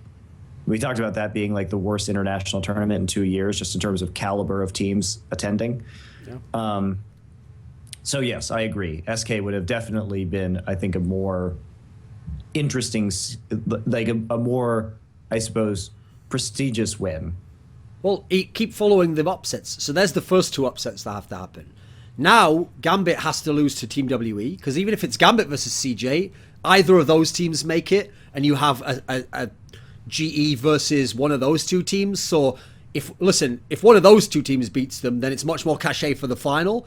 So instead, all that happens, then you need the massive upset of Team WE has to beat GE Tigers, because if all of those other upsets happen, but TSM beats Yowie, and hey, this time GE gets to the final.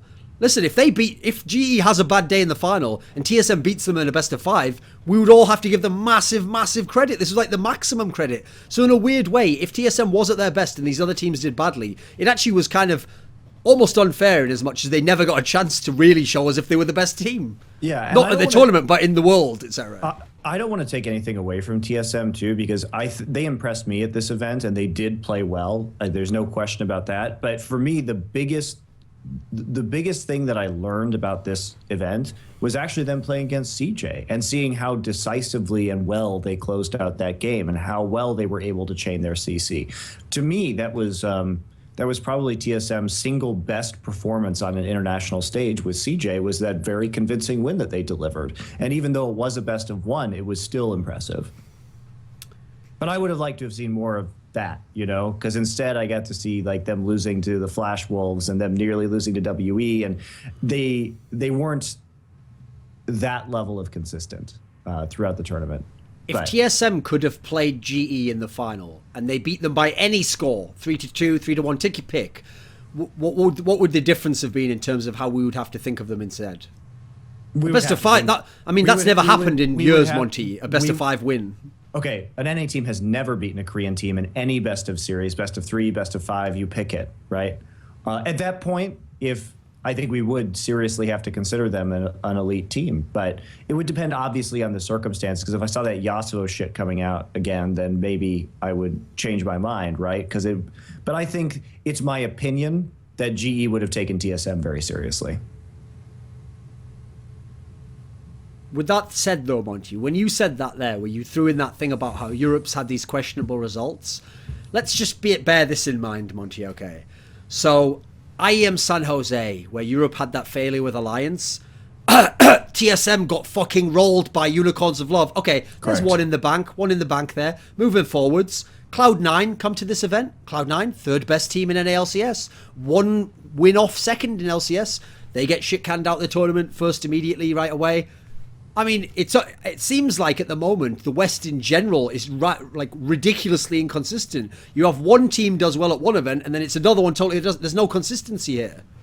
Well, I think you could say that mostly about the historical Korean scene, too, because there's always been one Korean team that's on top at any given point, and it's changed extremely quickly, which is why we've had 7 different winners of champions in 8 completed seasons.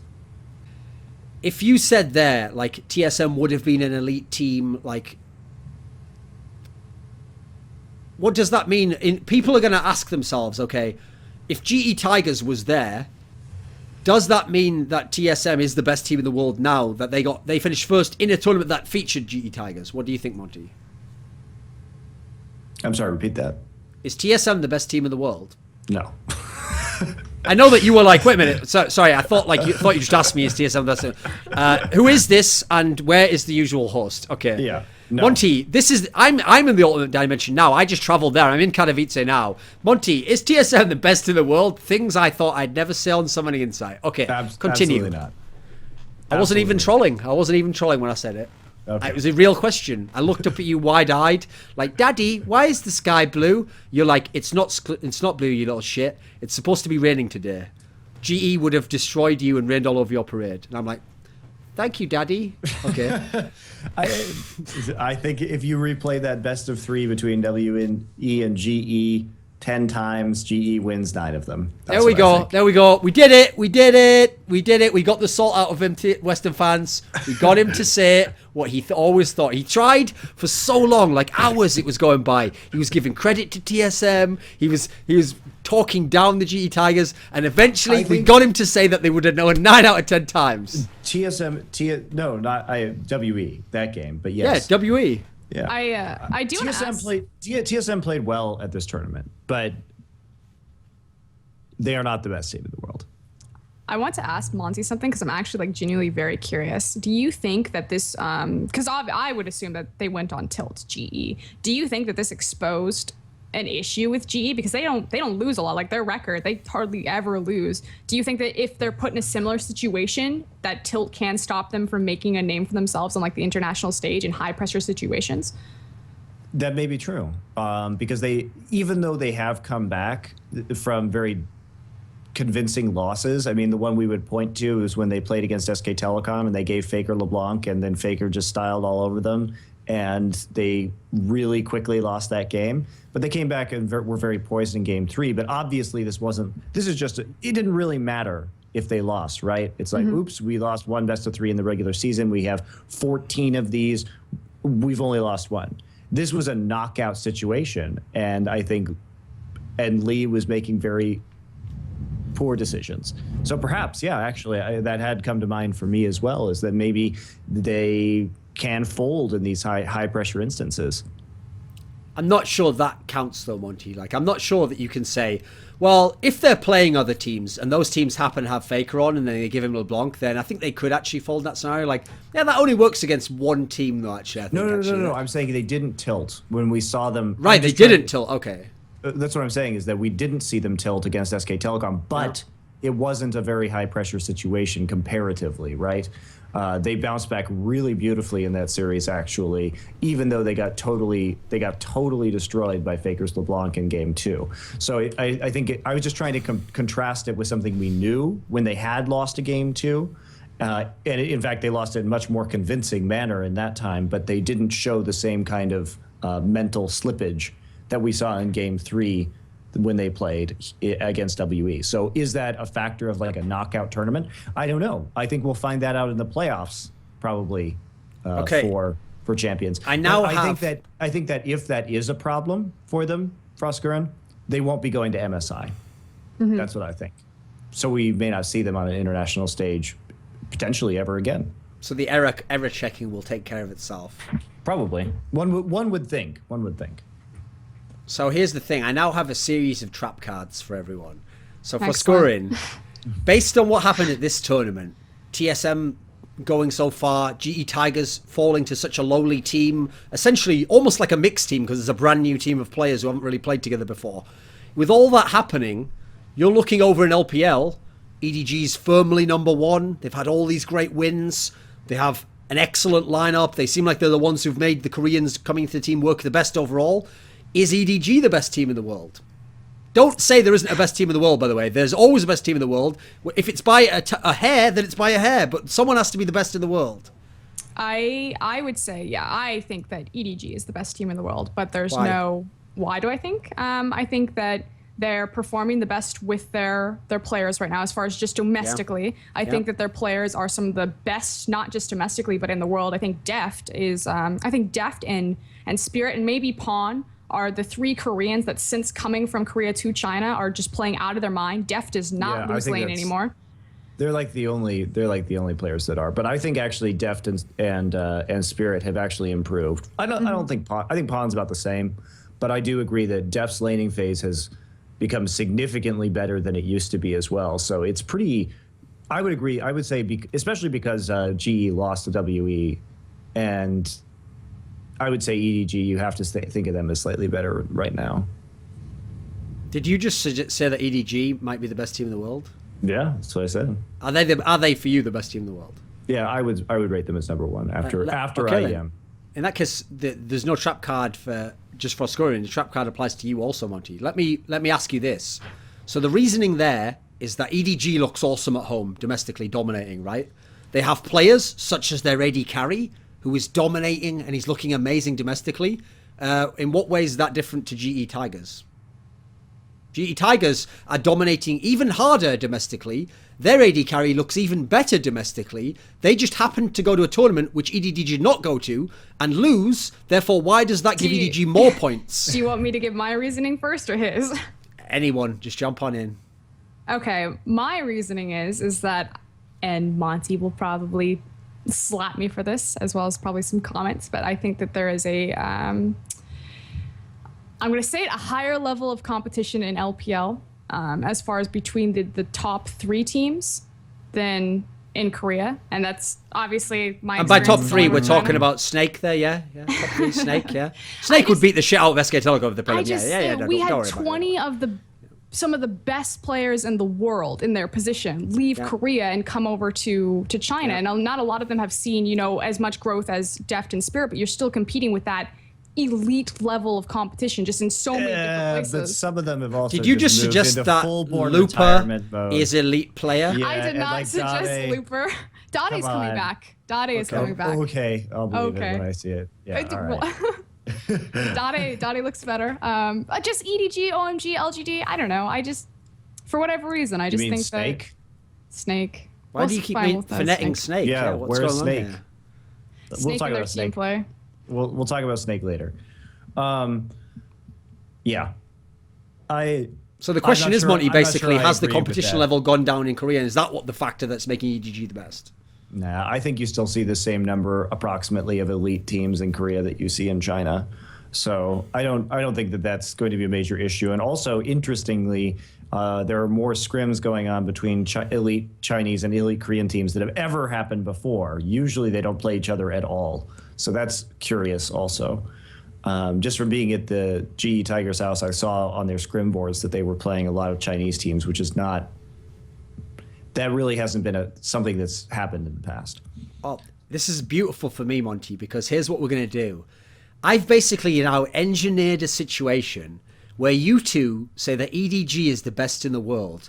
So I now get to double down on a team that's 20 out of 22 wins in their domestic region, which was historically the best of all time. I'm going to double down that they are the best team in the world. They will win Korea and they will win MSI. Does anyone want to lord bet? You can take the EDG side of it. No. I'm just saying right now, I think GE will bounce back from this. I do. And I do think that they, just because of their ability to communicate effectively with each other in high pressure situations, I think that EDG has a strong laning phase right now, but I think that GE can work through this. And I think that this is going to really spike the motivation of Korean teams in general. So I think let's be real. I think they'll do fine at MSI. All that GE has done wrong is lose one game too many. Yep. If they even win that third game, well, then it's 2-1. No one cares about it. They go into the final, then who knows what happens? They'd still be the exact same team they were from Korea. I think we have a very good then what? I think we have a very good idea of what would have happened. What would happen? If they were in form to beat WE, TSM would not have had a chance. Nobody thought, everyone thought prior to coming to this event, every single person, the players going in, everybody thought that GE would just shit can everybody. I mean, what amazes me is the number of people who conveniently forget that TSM lost a game to Yowie Flash Wolves. No one thinks Yowie Flash Wolves are amazing. That's pretty significant to me. Except it's not, because it's a one game. So the logic comes full circle. Since it's one game, I don't think, it's the end of TSM. If they lost that game, how could they? If you're a winner, you win. All the bullshit spurious logic. So as a result, it's not a big deal to me. TSM was obviously better, but I also don't think that GE was categorically worse than WZ, and this is the end of Korea, and they're not as good, and as a region they're worse. One of the big... Here's what's funny about Korea, is that I actually think it's the other way around.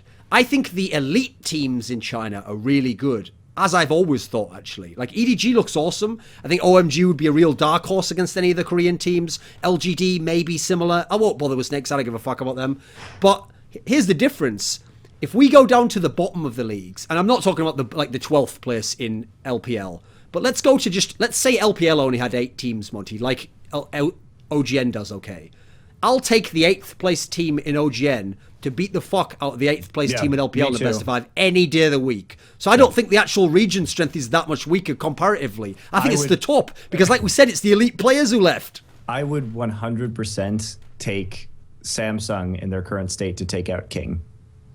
Oh, King, okay. But the counterpoint that I have to this, and the one thing that I will disagree with a little bit, is that especially in the coming weeks, there have been so rare 2-0s. Everything is becoming like a 1-1 split. And it's because what's your conclusion? There's a lot of strategy issues, but the bottom tier, or not even the bottom tier, I'll say the middle tier of LPL, which again, because there's 12 teams, that's kind of like that 5th through 8th spot. They're becoming more competitive teams. You have to think those bottom tier teams, that's like Masters 3, that's Invictus Gaming. Same in Korea. Samsung started the season absolute shit, and they've actually gotten better. Froskurinn, isn't that actually an argument against China being strong? And I think they're strong because their level of competition is really strong. Okay, so let me follow that logic then. By that logic, if China's really strong, and even teams who are 6th place can beat the top teams, then in our top 10 in the world, we should just have the top 8 from China and 2 other teams. There we go. China's by far the best region now, and they actually have 5 teams that could win worlds. Go ahead. It must be, right? That's the follow-on. No. Why not? Why not, my love? Why not? Then where I put EDG. So this is the thing. When people ask me how I rank China, so it's all kind of this clusterfuck in the middle, and then you kind of have OMG hovering above the top, and occasionally you'll switch in LGD, or if Snake is having a really good week, or if IG is having one of those weird things. So here's OMG. EDG is so far above them, just so far above anyone near them, and that's what, to me, solidifies them. It's just an amazing team. There's a massive game score difference. EDG is at 25-5 right now. LGD is 18-14. They're only slightly above 50%. That's because their best player only plays 50% of the games. anyway, continue on. Nice work there, Monty. You set me up there. The underhand. I'm just saying that I feel that sometimes, talking to you Chinese lovers. Weirdos. I like LPL too, but LGD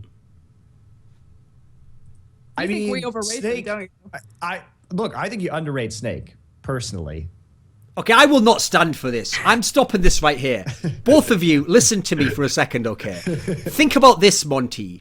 Remember the argument that we had before about the fact that you can't just say, well, do we even know if Korea's good? Do we even know if GE Tigers are good? Yes, our eyes and brains processing the information shows us GE Tigers is fucking amazing. Now, when you watch LPL, don't lie to me, motherfucker. You don't watch OMG play LGD and go, what amazing games. The region is so strong. How are they doing it? 1-to-1 all the time? They're all the best teams. You're going, this is a clusterfuck. What are they doing? Why those picks? Why the fights? Why the fights? Please, why the team fights? But Thorin, I acknowledge that if you can outplay somebody hard enough in the laning phase, you could make a lot of mistakes in the mid and late game and still actually win. Yeah, that's how TSM got to this point, Monty, where they could then actually be allowed to win a tournament. Got to the top of their region. I know, that's what I see at OMG. I'm like, wow, these lanes are really strong. And I'm like, yeah, everything else is just a shit show afterwards.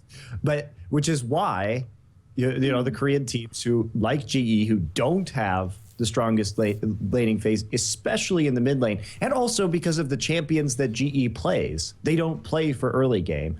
They could get, you know, crapped on in laning phase and lose a game or even lose a series. A meta shift is really gonna fuck GE down the road, especially like as we come closer to like international tournaments. Maybe not MSI because it's only 6 weeks out, but by Worlds, do you think GE have they showed that they can adapt? I think, in my opinion, they'll be okay. I also think that GE could and should start trying to play more for laning phase, but we've seen them have very dominant early games before, and I think that that's something that they need to consider, is just playing more lane bullies in the future and trying to adapt their play in that way. Because if they can do that, then they're going to be fine. But I think that's more of a stylistic change that needs to happen than anything else. I think we know Smeb is going to be fine playing lane bullies. That's not a question, right? If for me, it's more, will Prey be able to play super? Will he be able to do what OQ can do in the laning phase? That's the big one, I think. And Kuro, if he can play a little bit more aggressively as well. If you could go back in time, and you're GE Tigers, here's what you do, Monty. You go back, you just pick Orianna. Almost doesn't even matter what they pick and ban. You just pick Orianna mid lane, and instead, you're just going to have your mid laner safe farm the whole game and just get through the lane phase. Meanwhile, we're going to have our jungler permanently in the top lane to counter gank when Spirit comes, and we're just going to have Smeb kick the shit out of Aluka. That's the new strategy to win this semi-final. Would it work? Yes. They just really couldn't believe they could lose, basically. You didn't even need to counter gank. You just needed to ward. He picked Lee Sin, too. Lee was playing Lee Sin. He's got to get a Sightstone. Just walk around and ward all the shit. But he heard about Svenskeren, and he was like, I'm going to try that. It wasn't like there was some ultra dumpstering going on in the side lanes in those games. Just hang out, play around mid. Because also, Xie, too, had moments of overextension where he alled in a dangerous fashion. You can take advantage of that. They just needed to get into the jungle and get some deep wards in and not have Lee just show himself constantly in topside for nothing. I don't know. It's pretty. Here's another question for Froskurinn. Here's another scenario where logic slaps you in the face with a fish and tells you, do you like the smell of that? So you told me that OMG is a strong team, that they're listen, OMG has all these mechanically strong players, right? Mm-hmm. OMG has some of the best players in the world at every position except support. So then how the fuck does OMG lose to teams in the bottom 4 of LPL? How does that work? Remember, they're really strong and they're one of the best teams in the world. How the fuck are they losing to shit teams? OMG has no idea what they're doing in their draft phase and their strategy. Wait a second. So this team who has no idea what they're doing. Monty, are you listening? Keep a track of this, mate. No idea in draft phase. No idea in this. But remember, they're one of the best teams in the whole world. And they could be world champions. Keep going. Keep going. With if you have some of the best players in their position I agree on every single. Well, I wouldn't though, because they're not getting away with it. They're splitting the series 1-1, so they're not getting away with it. It's the OMGA is the only team in LPL that hasn't dropped a 2-0. So they've Congrats. Never, this must be a fucking strong region. EDG they lose to everyone and they win versus everyone. I feel like I'm in no. fucking Rito land or something. It tells me that OMG, which if you look at them historically, they've always been able to do this. They're really good at adapting. They're really, I don't want to use the word dumb. Strategically deficient. Yeah, strategically deficient as far as, preparing and setting themselves up for success, like through draft phase, through strategy, through execution in the game. But once they lose a game, typically they figure their shit out and they just can turn it around, which is why we hardly ever saw OMG they're the TSM of China. Lose a series. I said before that I think TSM is kind of China-esque in how they play and how they go about things. Like even go back to because that they crazy, also make the final of crazy international Worlds tournaments game with Fnatic that OMG played. Like those series, OMG has series like that all the time where they'll take it to the very end and they'll come back or they'll reverse sweep someone. So they show that they're good at adapting and playing on the fly and being very smart and figuring out their weaknesses, but pre-planning is awful. That said, also like culturally in LPL, there are so many games. I've said this ad nauseum. There are so many games. A lot of these teams are experimenting, different rosters. It's hard to give a fuck, honestly. Yeah, when you're playing 44 games and you're also, that far ahead. We're going to pretend that fucking Korea is weak. Meanwhile, they have the best player of all time still in his returned prime, not even playing fucking half the games. What's SK Telecom wouldn't be better if Faker played every game this season? Of course they would. How's that even debatable? Also, if Najin had played with their ideal or optimal roster for many of the games as well, that's been a big issue. So how are we going to pretend that Korea is weak? Because the thing is, coming in, like CJ did 2-0 Najin, but they were playing with Watch again, and I don't know what the hell they're doing. Like Najin has a really, what looks like for next season, a very strong roster if they give Tank and Peanuts sufficient experience, but they just put Watch back in, no reason, and he does nothing throughout the entire series, and CJ beats them. Like, here's a rule I have in life, Monty, and I think it holds. When something happens that you don't understand, until you can find reasons that explain it, you don't just change all your opinions and beliefs to just fit whatever just happened and go, well, I guess that's just reality now. You have to wait until you understand it. It shouldn't be an alien concept, Monty, but it is to everyone else. Everyone else is now in the afterbirth of this IEM is like, well, of course, WE are really good and China are the best and Korea are the worst. Like, come on, you can't do that. Well, I don't know. It's too much. Personally, I enjoy just flipping over my rubric of reality, after years of thinking one thing and having it affirmed again and again and again. Just one outlier, and the entire thing just goes to shit. That's how I live my life. I just want to cover all of my bases here before this gets released. I want to make a point that I just because I think that China, obviously because I'm the Chinese person, so I'm biased towards China. Well, you're not actually Chinese, but okay. Well, I'll just you're not Chinese. Really? Yeah, I know you wish you were Chinese, Froskurinn, but you're not actually. You're white. You're from like America or something. You're like a Weibo, but for Chinese people. Okay. Please don't start that.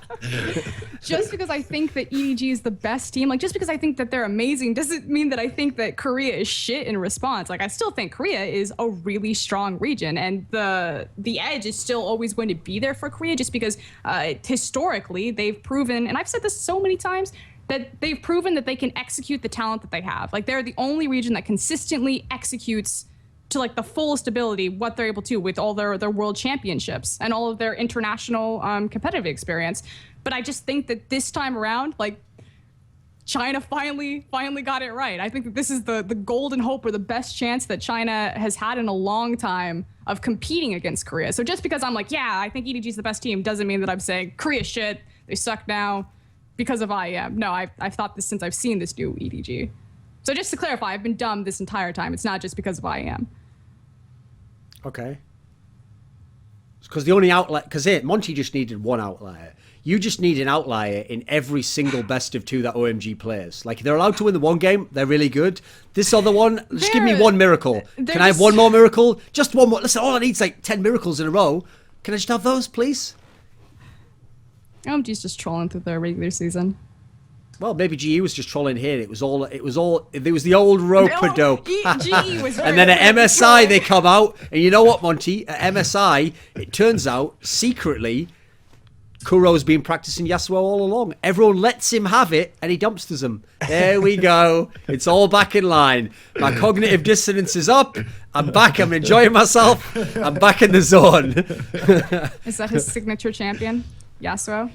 It will be by the time MSI rolls around. Actually, if Yasuo from here on out. If Western fanboys were League of Legends champions, their passive would be cognitive dissonance, and every 5 seconds it can be procced. Like, no matter what happens, in 5 seconds, cognitive dissonance will sort of make like a cloud around them, which is like anti-vision. It's like being inside the smoke screen of graves. They can no longer actually see and properly perceive the world outside themselves. But only every 5 seconds. They get a second of clarity, but then suddenly it pops up again, the smoke screen, you know. It actually sounds pretty accurate. Oh, yeah. Although the second of clarity, you know, while they may perceive the clarity with their senses, the actual rationalization of it somehow gets lost in there, right? And it just brings up feelings of resentment, mostly, anger. It's just the smoke screen because they get trapped right back in that little bubble, and the clarity is, you know, some level of international competition. But the interpretation, you know, as Blake famously said, the doors of perception are closed by the senses 5, right? It's that kind of situation. You can get some level of clarity of perception, but the interpretation, my God, of that reality may be totally fucked up. I mean, listen, Monty, we all know clarity sucks as a summoner anyway, so who needs clarity? It's not even that good. Like, this conversation is way too meta. Okay. So it's about the nature of perception, Froskurinn. Has your perception changed ever since your first episode, Froskurinn? Has the way you view the world and League of Legends changed? Have you turned over a new leaf, as it were? The way I talk about my perception has definitely changed. Why is that? You get burned by this community, which I dearly love and respect. Do you? Especially the YouTube Oh, that was an comments. example. That was an example there, Monty. She was just giving us an example of when you have to speak differently. Yeah, okay. I was wondering. I was actually trying to follow along with what she was saying there. It didn't make sense. No, Okay, to be okay. fair, Let me just proc that passive. Okay. So has it been 5 seconds? No. Dress for the job you want. That's all I have to say. Dress for the job you want. So here's what we do then, Froskurinn. If we're not just going to accept the results of this, Froskurinn and the trappings of respectability, I see. The Emperor's new clothes. if we're not going to accept this event whole cloth, like TSM is the best team in the world, China are all the best, Korea's done really weakly, etc. You asked him if TSM was the best team in the world, and he said, no, you didn't ask me. Okay, is TSM the best team in the world? No, it's EDG. Where, okay. Just had to have it on record. I'm sorry, Froskurinn. It sounds like you wanted me to ask you this question. Where would you rank TSM in the world? Oh, wow. It's hard to say. No, it isn't. You can just go ahead and say it. Don't worry about it. I'll say this. TSM, even though I don't think that they had the hardest path into the finals for IEM. Yeah. Sounds like there isn't a number coming here, but keep going. I definitely think the stars aligned for them. I do think that they performed really, really well at that tournament. Probably the best that I've seen them perform internationally, at least as far back as my brain can go for them. I think we actually had a discussion about this on China Talk, so I'll actually give you a number, Thorn. We were asking if TSM were to come over to China, because I do think that they're, team flight oriented, so they do well in the region, that we would put them around 5th. And who would be above them? All the 4 that are in the top 4 now. EDG, OMG, LGD, and we think Snake would stylistically match up well against TSM. So Starhome Royal Club with Name would not be better than TSM. Not right now. No. You would put them 5th in LPL. Yeah, I think so. I think that's a respectable place. It'd be. Didn't TSM lose to fucking Team 8 earlier this season? Well, Did that just not happen? I'm taking their ceiling of IEM, their performance at IEM, and if you just put it in, if they played consistently every single time like that, like if everyone's playing at their consistent ceilings, then yeah, I would put them in 5th. You actually are a TSM fan. If they just play it at their absolute peak with every fucking player going ham and shit, magical But I'm doing the stuff same happening. thing for the Chinese players. Like It's true, you are. At their peak. Okay, OMG you've got me there. You've got me there, Froskurinn. Your own logical idiosyncrasies and inconsistencies are consistent in that respect. You are correct there. My apologies. Okay. I could see them at 4th or 5th in Korea. But wait a minute. Wait. So you could see them. So basically, you would have them below above Najin? Well, Najin keeps switching out Watch and like putting Zephyr in and like. Wait, everyone's playing at their peak performance, Monty. No, that's just in everyone's your playing world. at their peak. No, that's just in her world. Okay, well, in her world of everyone playing at their peak, I would actually think that Najin would be like top 2, right?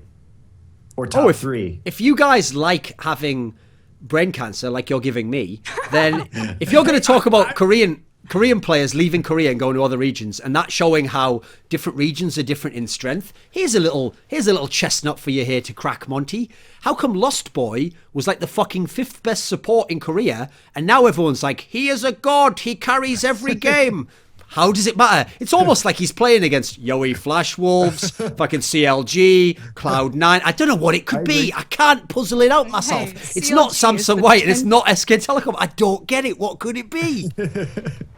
No, I totally agree with you. I was told to say if everybody was playing at their peak where I would rank teams. I would put Najin up higher in that case. Realistically, Najin is very inconsistent, especially in their ability to close out games. They constantly swap players for no reason. Like, in that case, maybe TSM would be better than Najin. Okay, here's what we need to do now. At the moment, this conversation sounds, because of the results of IEM, like everyone has TSM way up on this pedestal, looking down on the peon plebs of SK, Fnatic, Cloud9, CLG. Best performance. Yep. Okay. Obviously in terms of results ever, but just from looking at the team. Yeah. I had questions about them coming into this event because they weren't looking so hot. Listen, Monty, your beloved Wild Turtle had a pretty good tournament. He did, legitimately. But if you look at their... I mean, he was riding a little Korean guy's back, but aside from that... Well, here's the thing, though. Like, obviously, Turtle's an easy... A lot of TSM criticizers will point to Turtle and criticize him, and it's either like him or Dyrus or Santorin, and people usually say it's Bjergsen and Lustboy. But they understand his weaknesses, and they know how to, like, obviously showing in this term, they know how to play around to Turtle's strengths and to put him on the champions that he'll be able to matter on, he'll be able to show up on, and he'll be able to be a force on. So, like, that, even though that's clearly, like, you can make an argument that that's a weakness for TSM, they've already shown that they've figured it out, that they understand each other at least really well, at least on the IM stage they did. Remember that whole debate, Monty? Should they go with comps that make Turtle carry the game, or should they let Bjergsen try and body the other mid laner?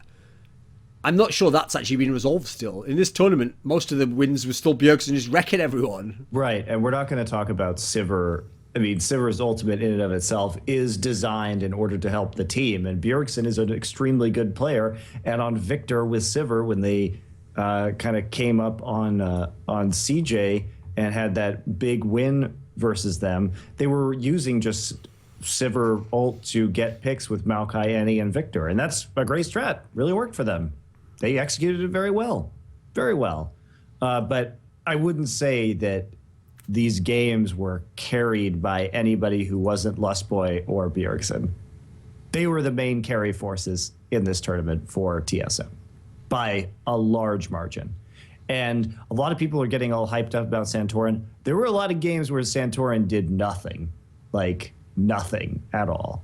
Like all the losses, basically? Yes. They only had one loss, and they had one almost loss. So there's 2 games, basically. Right. Yeah, but he was pretty... He was okay. Turtle did his job. Dyrus did his job. But it was Bjergsen and Lustboy. Let's be real. Like, if Lustboy didn't play out of his mind in those last few team fights on Annie, they would not have won that first game in the finals against WE. I mean, I will say, by the way, one thing that does piss me off is when fans of a team actually attack their own players because they lose. And what they're doing basically is expressing their own frustration that the favourite team lost, etc. And so historically, that's one thing that's always been pretty distasteful to me, is that aside from people within the team who do that, or the organisation, there are TSM fans, their go-to is always Dyrus. If Dyrus does badly, they're like, fucking Dyrus fed and he always chokes, and blah, blah, blah, all the rest of it. And listen, that also emanates from certain people within the team. But I actually hate that as a fan mentality in general. Like, if that player's good enough where you accept him being in the team and you want him in the team, you have to accept his weaknesses as well. And you can't always blame him, even if he's the one who dies, you know. There's other aspects that set that up. It's very rarely the one player who just costs you the whole game. Even when Dyrus was busy dying in this tournament, his team was getting more for it than his death every time. They were trading cross map really, really well. Yeah. So he was doing a Darien. Yeah, well, and not only that, but he came back and was influential. I don't think Dyrus should receive the level of criticism that he does, because he's really solid. Like, he is a very solid player at what he does. He's a role player on those tanks. I'm not impressed with his mage play. I'm not impressed with his ability to carry, but I am impressed on his ability to consistently play tanks well when he's behind, and that's valuable. That's very valuable skill.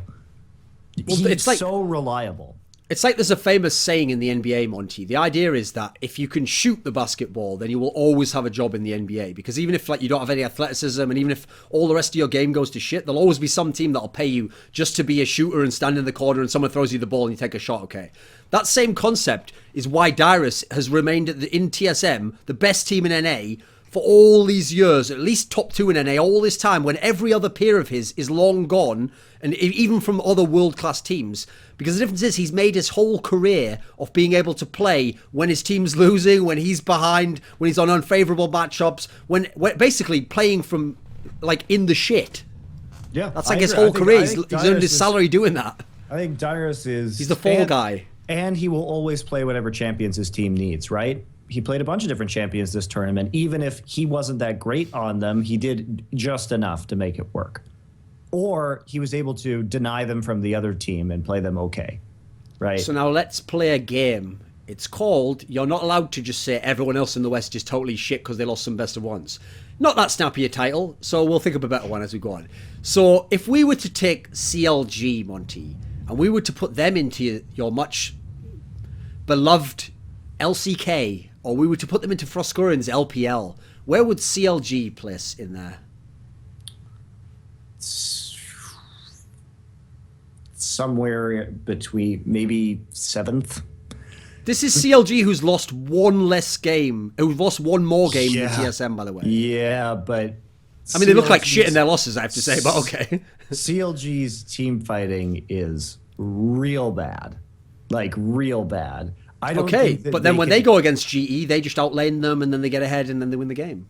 I don't think they would necessarily outlane them. I don't think Xmithy puts a lot of pressure down early on in the game. And I don't think Xmithy is a very good jungler. He's like a really farm-focused jungler, and then when he gets farm, he doesn't do anything with it in team fights. He can't initiate. I mean, I can tell you this, Monty. Xmithy will never be vying for the title of best jungler. Yes, exactly. Got that for sure. Yeah. Froskurinn didn't even get that one. Okay. Froskurinn in LPL. She's entirely gone. She hasn't said anything in like 10 minutes. She's realized. I'm trying to back so far away from this.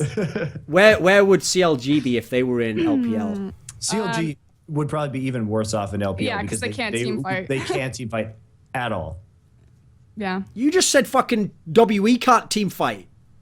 They can't. They were just popping kids' heads in at IM.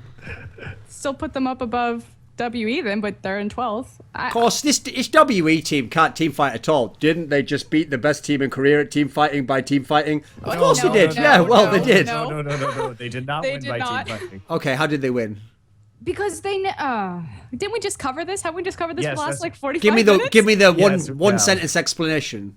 Anytime they got into a team fight, they almost lost it with like a massive surplus of gold that they got from advantages in their lane phase because GE was either dicking around or not putting pressure in the appropriate places.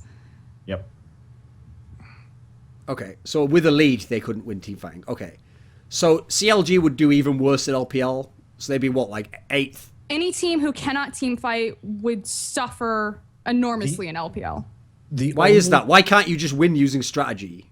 Because this is because first off, I don't think that CLG, just in terms of individual players, would be able to crush lane. And the thing about CLG's current status is that they are doing well in the laning phase and they're doing well at snowballing their advantages. But when they don't have those advantages and they have to team fight on even terms, it's not pretty.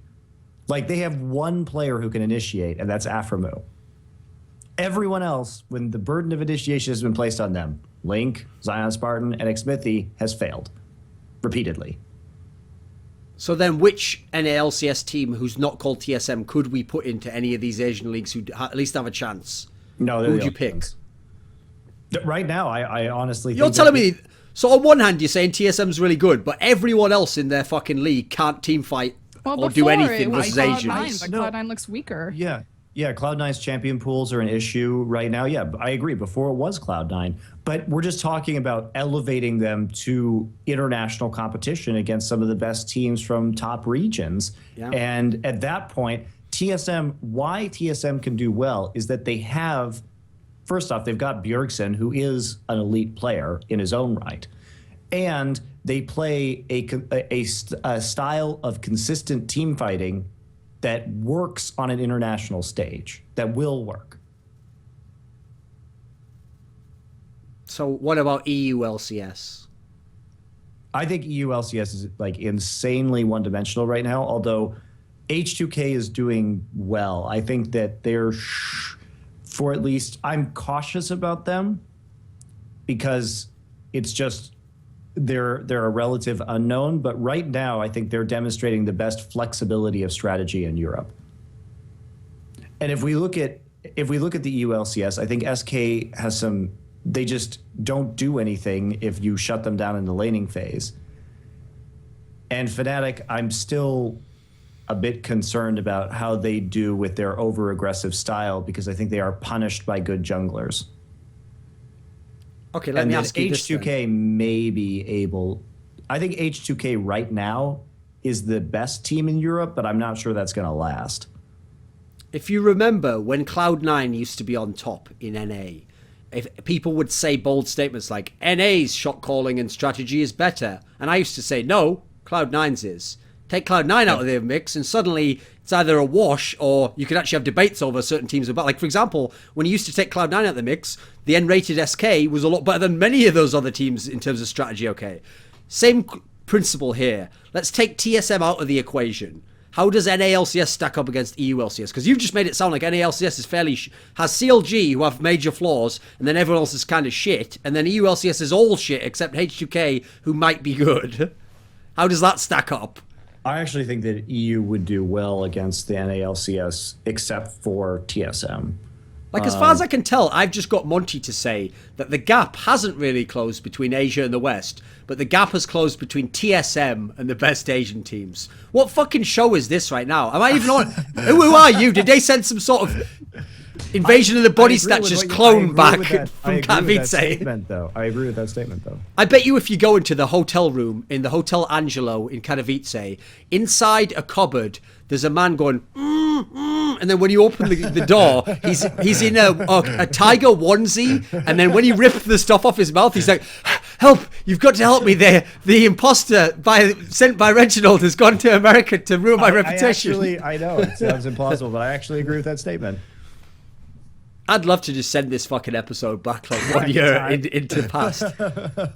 And yeah, so as Spirit was playing for WE, and he beat out Prey. Prey isn't even in the league anymore. No, but that happens. Yeah, anyway. It's like, basically, this reality right now, Froskurinn, did you watch that most recent X-Men movie? Where, at the beginning of the movie, it's like the darkest possible timeline. The world is enslaved. Everyone's on the run. Like, people who were like the heroes, the mutants, they're being hunted and killed. That sort of a dark timeline is for Monte, the League of Legends timeline he lives in right now. Pretty much. He's like hiding out. All the haters are coming out. You told us Korea was the best. I'm going to have to go back in time now, to 2 years ago, I'm going to have to go on a mission. I'm going to have to go on a mission. Yeah, I'm going to have to go on a mission in like season 3 to convince Kespa to make the teams pay their players so we won't have to arrive in this future. I mean, I would tell you as a joke at this point, Monte, that when you go back in time, maybe recommend to yourself not to take that coaching gig. But actually, here's the thing, Monte. In life in general, sometimes we need to have our hearts smashed, to have all our hopes taken before us, crushed in one hand into dust.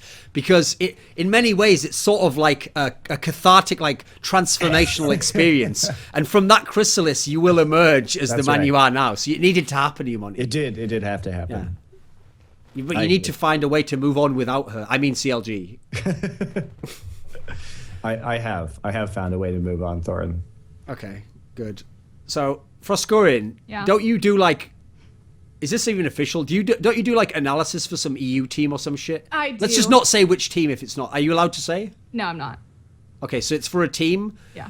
It's you, so they're probably doing quite shit. Probably in the bottom part of the table. They probably play like an LPL team, do they? Maybe. There's no one plays like an LPL team, so that was a trick question there. I fooled you. Is Europe? No one plays like that. So I do know that Fnatic's coach is really hot and has pink hair. Okay, no clues there. No clues. He's interested in how the LPL plays, which I think is fits with how Fnatic plays.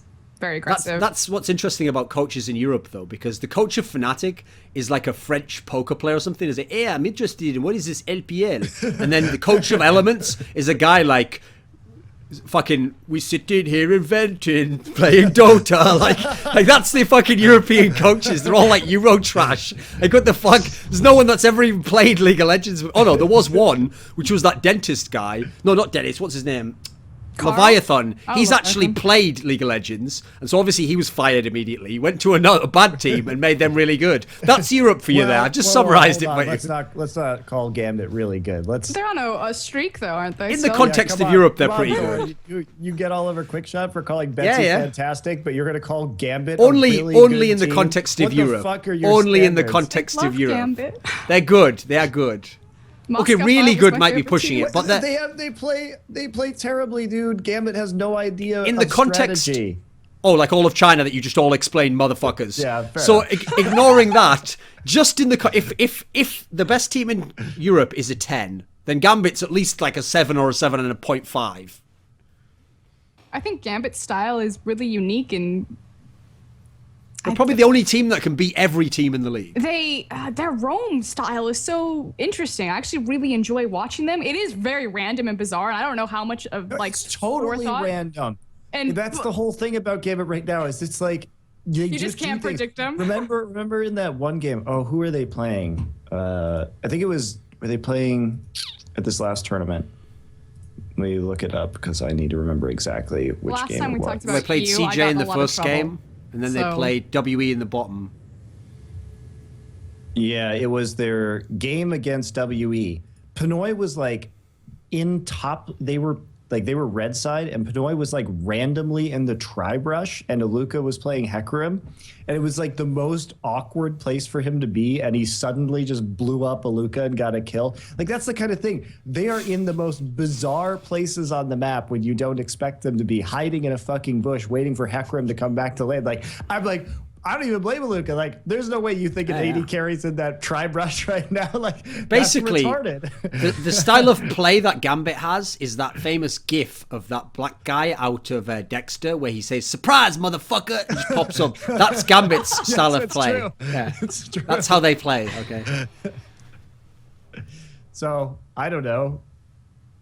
That's it's like you've that, just- it's like that video. It's like that video clip from It's Always Sunny in It's Always Sunny in Philadelphia, where he's just like, "Wild card, bitches, yeehaw!" And it's like drops out the back of the truck because he cuts the brakes. Like, that's how I feel Gambit is too.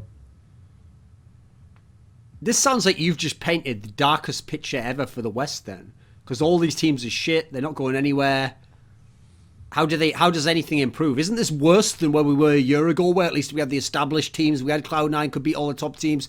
Alliance was rocking Europe overall. Fnatic, you knew they'd pick it up. Isn't this the worst time for every region right now from what you're describing? Somehow everyone's regressed, even though obviously the game has evolved.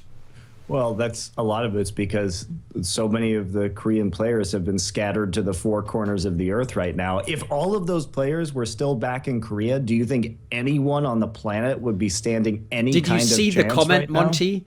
Did you see the amazing... You know, in Korean fans, one thing you have to give them credit for, you'll like this, Western fans. Korean fans are also better than you. Like, you know, the Korean players are better than Western players. Korean fans are better than you. They even come up with wittier lines, funnier nicknames. They come up with all the nicknames for the Brood War players. They had one of the funniest comments on the Inven Reacts to the GE Tigers losing to WE, and it said, even when the Dragon Balls are all spread apart, they still like very powerful on their own, or some line like that. It was like a fucking great way to phrase it. Like what a witty, evocative way to put it, Monty. That was great. Very funny. I saw that too. Also, doesn't that in itself make you really think something about... Here's the thing, Monty. You've always been someone who's bought into the idea of like organizational concepts, like strategy beats out over skill. But the fact that Spirit can go to fucking shitty World Elite with a bunch of players who are crap and still be this good shows you the power of star He power. was never this good in Korea, though. He's even better, yeah. Because that's like, the... on Samsung Blue, are you really going to tell me that like Spirit is the best player on his team? No, but he also wasn't facing like the yawning suicidal tomorrow that he does right now, so he has to go ham, doesn't he, and just do everything he can. Yeah. This is why Insec was the perfect person to come to China. Can we please send him back? Because he came over to China. No, I don't want him back. No. Just take him. Froskurinn, he's not going to go back because he's going to go with Name into the final of this LPL season. Actually, that's ridiculous. I can't say that. That's ridiculous. Okay. I'm backing off that myself. The trajectory of Starhorn Royal Club, but you have the perfect two narrative pieces. This is like fate combined. You have Name and you have Starhorn Royal Club. And if you follow Starhorn Royal Club's like history every single time after Worlds, they immediately take a nosedive due to some random roster shuffle, anything like that. They struggle. It kind of comes to like mid LPL at the very end, and then suddenly they shoot back up. Likewise, Name has never not been into an LPL final. Like, these two forces combined on one team, I don't think there's any way that he won't make it into the final. Like, there's too many factors there. There's the Starhorn has to rise at the end of the season, and the Name has to be there. I do think they're going to do way better, though. I think they're going to become top 4 for sure. Like, watching those first games, I know Monty didn't see them, but Name was like, game 2 especially, hard carried, right? Yeah. Playing Jinx, who the fuck even plays that now? China. He played Jinx without boots against Lissandra, and Insec was trying to haze him or something, was just like, we need to test you. Are you the true Uzi? And was just feeding out of his mind, just running in 1v5 on Rengar and trying to make it as hard as possible. Nami's like, what up? I'll sell my boots. I'll carry this game. It was against Scamty, though, so... Okay, fair enough. Let's not get... I'm glad you added that caveat in there. The old Panda team. What the fuck is wrong with their uniforms? What are they trying to do? No, you be quiet. That is not true. It matches my hair. You can't even say it doesn't because it would look fantastic. I can't believe that the players like agree to wear that shit, but they've whatever. actually said in interviews, they say the only thing that we want to accomplish this split is to have everyone remember us not for our uniforms. Not only for... Monty, if GE had gotten to the final, was there surprised that they were just going to wear some onesies or some shit like that?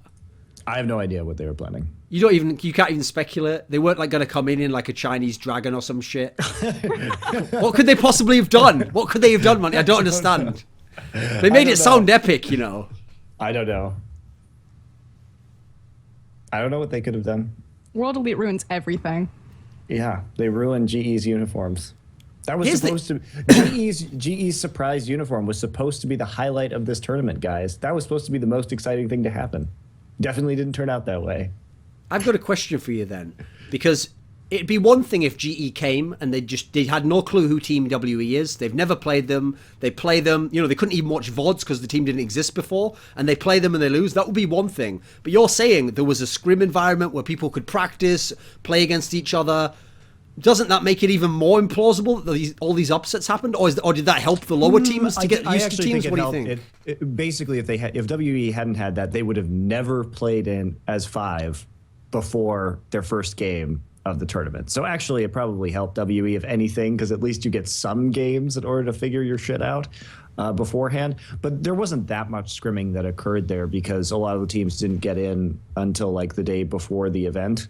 So there wasn't like, you weren't playing 20 games. You were playing like, I don't know, 8 maybe. See, okay, now we understand what actually happened. They played so few games and there was just so many people there. The jet lag, they just got confused and pick band. They're like, does this team play Zed? I think it was this team. Damn it. Well, some of the teams got there earlier, but I know that WE, like a lot of the Asian teams didn't show up until a day or two before the event started. Would Bjergsen be in the top 10 players in the world? Probably not, but close. But why not?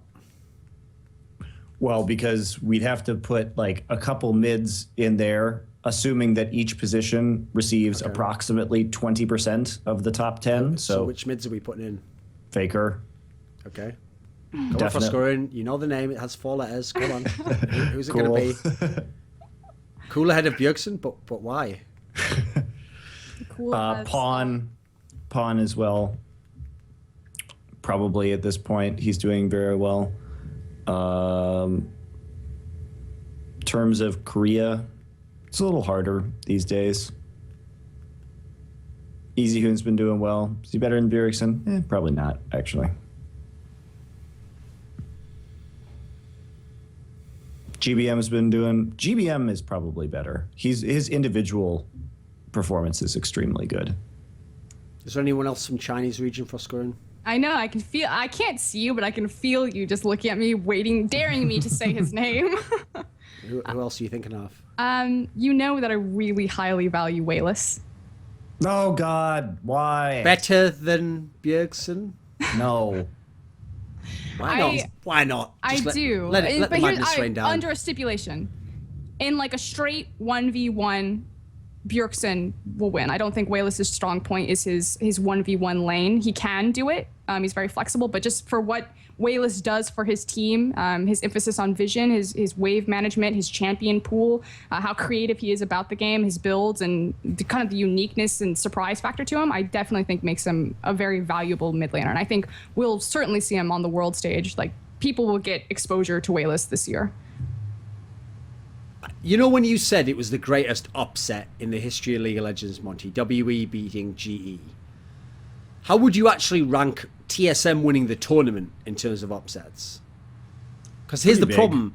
Yeah, but here's the problem. It's an upset in as much as if you look... If I just only... if I showed you the Leaguepedia page, Monty, where it only showed the placings, you'd think it was the biggest upset ever. You'd see, what the fuck? TSM's number 1? GE Tigers top 4? But is it a bigger upset for TSM to win this tournament than for Gambit to beat Frost and Blaze when they're the second best and third best teams in Korea? No, I think that's the bigger upset. Because they're directly beating the Koreans. Correct. It was directly beating, and they had to go through 2 of them in a best of series, not dealing with these best of ones, right? It was a playoff environment, right? Yeah, so different circumstance. So I think the bigger upset in a tournament was definitely Gambit, but the biggest individual series upset, because TSM, if you actually look at them, their run in and of itself wasn't that spectacular. Like I said, just in terms of people they beat. The one thing that the level really, of play was good, obviously. The level of play was good, but the people they beat weren't awesome. But the fact they beat CJ so badly, even in that one game, was impressive to me in and of itself. Yeah. That's like I said, that's like more of that's their most impressive win for me in this tournament. Let me think. What would be second in terms of the biggest single series upset aside from the WEG one? What do you think you'd put there? Blaze Ozone. Oh, that's right. Yeah.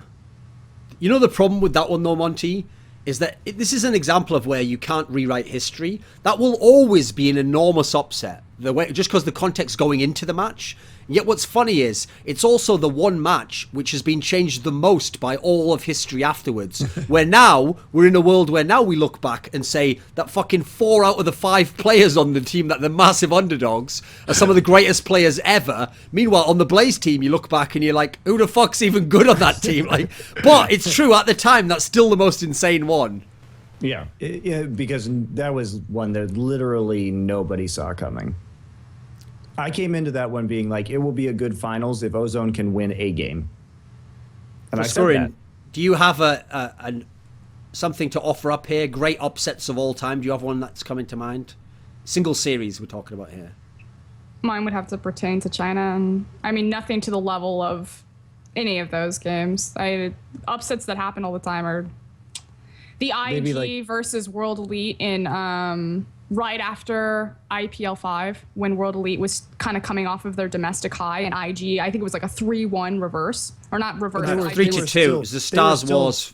They were still the second best team in their region at that point, though. This is true. So that's. But the World Elite was just so. What big. about like Positive Energy winning LPL? That was a pretty big upset. Over OMG. Yeah, but Sika and Name, it's hard because like I had to rewatch those VODs. So like when I was introduced to the scene, it was through review. So I wasn't like in the moment watching the storylines like build up. So it's actually really hard for me to say from like a narrative perspective live happening. What about when OMG was leading the spring season all the way in the regular season? Oh, and then lost it. Then EDG? these shitter wildcards called IG beat them, and then just got their heads caved in the final by EDG. So they looked like they weren't even any good. What about that one? How you like that one? I love the one where OMG, they surrendered. It was like a quick 2-0, and OMG surrendered at 20 minutes because EDG just smashed them so hard. What about that semi-final, though, where IG beat them? Would that be up there? Against World Elite GE? No, because to me, when I look at IG, I'm like, there's always a chance. There's always a possibility that something could go awry there, especially with OMG, because historically that team, every time you bet on them, they just crumble. I mean, hey, Monty, Unicorns of Love beating TSM's pretty good one for a series. Yeah, that was really How could anyone really have... Especially when you consider how convincing that victory was from UL too. I mean, Bjergsen, that was like his worst performance ever. Pretty much. No, that's also the other he thing. Got it's absolutely manhandled by Power of Evil. That was. If you were going to pick a team that they could have beaten out of NA teams, you'd pick Cloud9. That's the funny thing. If they're going to win from their star mid laner doing something, it's going to be against like High. It's not going to be against Bjergsen, a fucking one-on-one player, and by Dumpstering him one-on-one. That's the part that doesn't make any sense, does it? No, and High didn't the get most dumpstered unlikely by him in the finals. Yeah. Like, it was really strange. Yeah, so that was a great example of how weird that one was. You know, Monty, all of the IEMs this season all had weird upsets continually. That's true. Because even WE winning that one way back, they weren't supposed to beat EDG. No, not at all. Yeah, and sadly, them beating series. EDG is why EDG wasn't at this tournament. So thanks, Wei Zhao. Thanks for fucking that up for us, mate. You made TSM World Champions, you fuck. It's your fault, Wei Zhao. I'm sure he feels really bad about it with his piles of streaming money surrounding him. Okay, I think that's pretty much it. Is there any more stuff to talk about? I mean, what's coming up in Korea? The blockbuster match of KT versus CJ tonight. Well, Jesus Christ.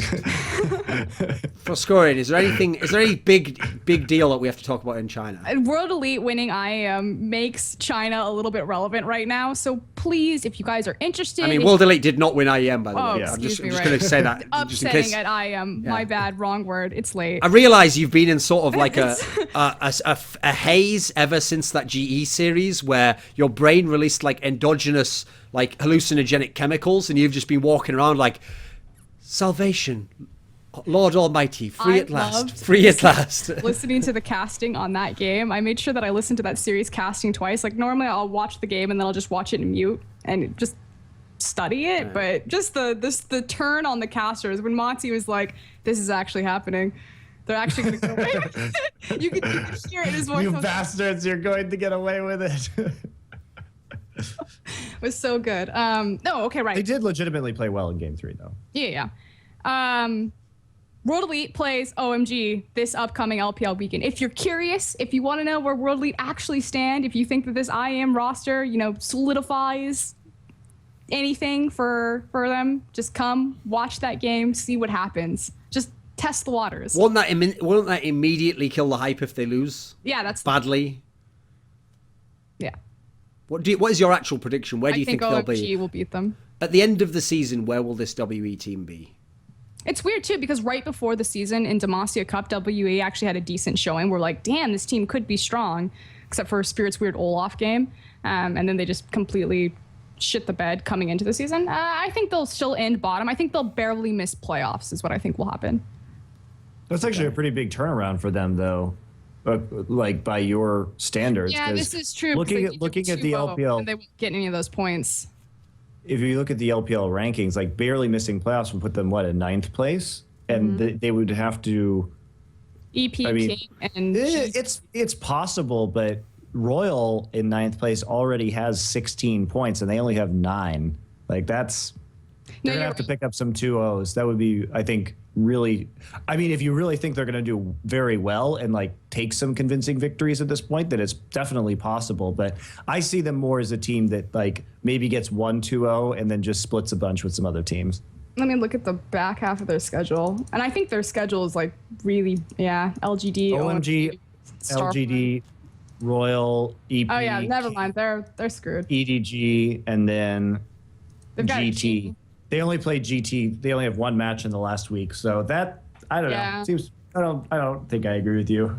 No, I changed my mind. I agree with you. I didn't look at their schedule. I thought that they would have like another energy pacemaker, like a lifeline in there, but no. No, they do. They play GT, GAMT, and EP.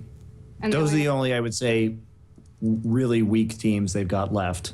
Yeah, unless you want to say that Starhorn isn't going to improve with Name.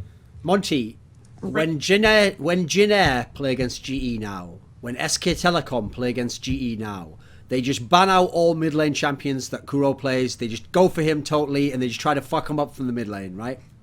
Possibly, yeah. That seems like it could be a very good strategy for them. GE is playing SKT, though, not until, like, the 11th of April, so we have nearly a month before that match happens. Okay. I think that's the end of the show.